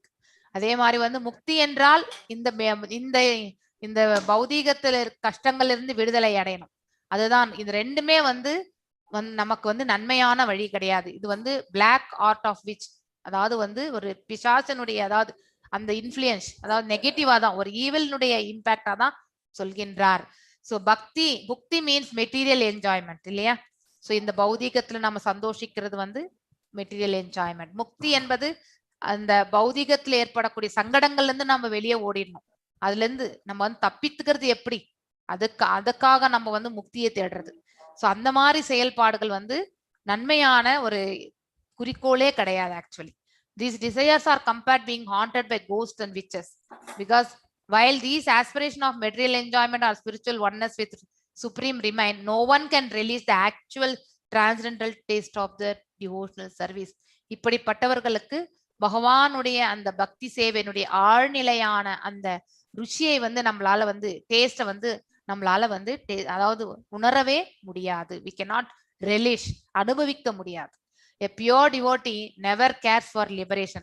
இது நான் நிறைய வாட்டி உங்களுக்கு நான் சொல்லிட்டே இருப்பேன். நான் தனம் நான் ஜனம் அப்படின்னு நான் சுந்தரிம் 6 ஸ்டார்டகத்துல வரும். ஸோ அழகான ஒரு ஸ்லோகம், ஜென்ம ஜென்மாம் அந்த வருது, எத்தனை ஜென்மம் எடுத்தாலுமே நான் வந்து அந்த வித்தவுட் டீவியேஷன், அந்த உங்களுடைய ஸ்திரமா உங்க மேல மனசு வச்சு அந்த பக்தியில மட்டும் நான் என்னைக்குமே நான் மறக்க கூடாது, மாறக்கூடாது அப்படிங்கறத வந்து யாரு, சைத்தன்ய மகாபிரபு பகவான்கிட்ட வேண்டார். அவரே வேண்டாருன்னு நாமெல்லாம் இன்னும் எவ்வளவு நிலையில எவ்வளவு பெரிய வேலையில இன்னும் செய்யணும், இதுல முன்னாடி போகணும்ன்றது வந்து நிறைய தூரம் இருக்கே அப்படின்னு நம்ம யோசிக்க வேண்டியதுதான் இல்லையா. So my dear son of Nanda, I don't want any material happiness. எனக்கு பௌதீக சந்தோஷம் வேண்டாம். என்னை ஃபாலோ பண்ணக்கூடிய அதாவது பாத்தீங்கன்னா பக்தர்களும் எனக்கு தேவையில்லை. And immense ambulance in wealth, எனக்கு பணம் காசு எதுவும் தேவையில்லை. அழகான மனைவியும் தேவையில்லை. நார் to I want cessation to the material existence, அதாவது இந்த பௌதீக அதாவது கஷ்டங்கள்ல இருந்தும் நான் வந்து வெளியில போகணும்ன்ற அதுவும் நான் நினைக்கல. I may take many births one after another, நான் எத்தனை பிறவிக்கு வேண்டாலும் நான் எடுப்பேன். But I pray for you from you is that my devotion unto you may always remain unflinching. தங்கள் மீது நான் செலுத்தக்கூடிய இந்த பக்தியில மட்டும் நான் என்னைக்குமே மாறக்கூடாது. அது ஒன்று மட்டும் எனக்கு கருணை புரியுங்கள் அப்படின்னு சொல்லிட்டு பகவான் கிட்ட வந்து யாரு சைத்தன்ய மகாபிரபு வந்து வேண்டிக் கொள்கின்றார். So in attention of the pure devotee is so much attracted to the glorification இல்லையா? அதாவது பகவானுடைய அவருடைய பாஸ்ட் டைம்ஸ் லீலைகள், நாமம், அவருடைய இயல்புகள் மற்றும் ரூபங்கள், இது எல்லாமே etcetera that the devotee does not care for mukti. முக்தியை வந்து ஒரு பக்தன் என்னைக்குமே கேட்க மாட்டான். சோ அவனுக்கு தேவை சதா சர்வகாலமும் பகவானுக்கு தொண்டு புரியறது, அந்த வாய்ப்பு மட்டும்தான் அவன் கேட்பான். So ஸ்ரீ பில்வமங்கல தாகூர் சொல்றார், if I am engaged in devotional service unto you, my dear Lord, then very easily I can perceive your presence everywhere. அதாவது நான் எப்பொழுதுமே தங்களுடைய பக்தி சேவையில் ஈடுபட்டு கொண்டிருந்தால் தங்களை நான் எல்லா இடங்களிலுமே வந்து பார்க்க, ஐ கேன் பர்சீவ், உணர முடியும். யுவர் பிரசன்ஸ், எல்லா இடங்களிலுமே தாங்கள் இருக்கின்றீர்கள் என்பதை என்னால் சுலபமாக உணர முடியும். And as far as liberation is concerned, விடுதலை என்பது I think liberation stands at my door with folded hands waiting to serve me. அதாவது மோட்சம் என்பது என்னுடைய அதாவது வாசப்படியிலே காத்துட்டு இருக்கு, கையை கட்டிண்டு எப்போ வேணும்னாலும் எனக்கு அது மோட்சம் வழங்குறேன்னு சொல்லிட்டு காத்துட்டு இருக்கு அப்படின்னா வில்வமங்கல தாகூரார் அவருடைய உணர்தல் எவ்வளவு பெரிய எதிர்பாருங்க. அவரால் மோட்சத்துக்கு அவர் எவ்வளவு வேல்யூ கொடுக்குறார் அப்படிங்கறது இங்கே தெரிஞ்சுக்கலாம். Is not giving much value to the moksha. So எப்பொழுதுமே பகவானுக்கு தொண்டு புரிவது ஒன்றுதான் அவர் வந்து மேன்மையாக கருதினார். So to pure devotees, thus liberation and spiritual emancipation is not very important. அது இல்லையா? அதாவது நம்ம வந்து மோட்சம் அடையணும், அதுக்கப்புறம் ஆன்மீகத்துல உயர்ந்த நிலையில போகணும், இதெல்லாம் அவங்களுக்கு வந்து இம்பார்ட்டன்டே கிடையாது. அதுல என்ன வரணும், அதுல வரக்கூடிய நன்மைகள்லாம் அனுபவிக்கணும்ன்ற அந்த இதெல்லாம் தூய பக்தர்களுக்கு என்றுமே கிடையாது. நான் இன்னைக்கு இதோட நிறுத்தினேன். 4 பேராகிராஃப் இருக்கு, நாம நாளைக்கு பார்க்கலாம். ஓகே, 7 மணி ஆயிடுது அதனால. Thank you Mataji. Thank you. Hare Krishna Mataji. Vanchakalpadaruvyascha kripa sindhubheva patitanam pavanebhyo vaishnavebhyo namo namah. Ananta koti vaishnavargalukku namaskarangal.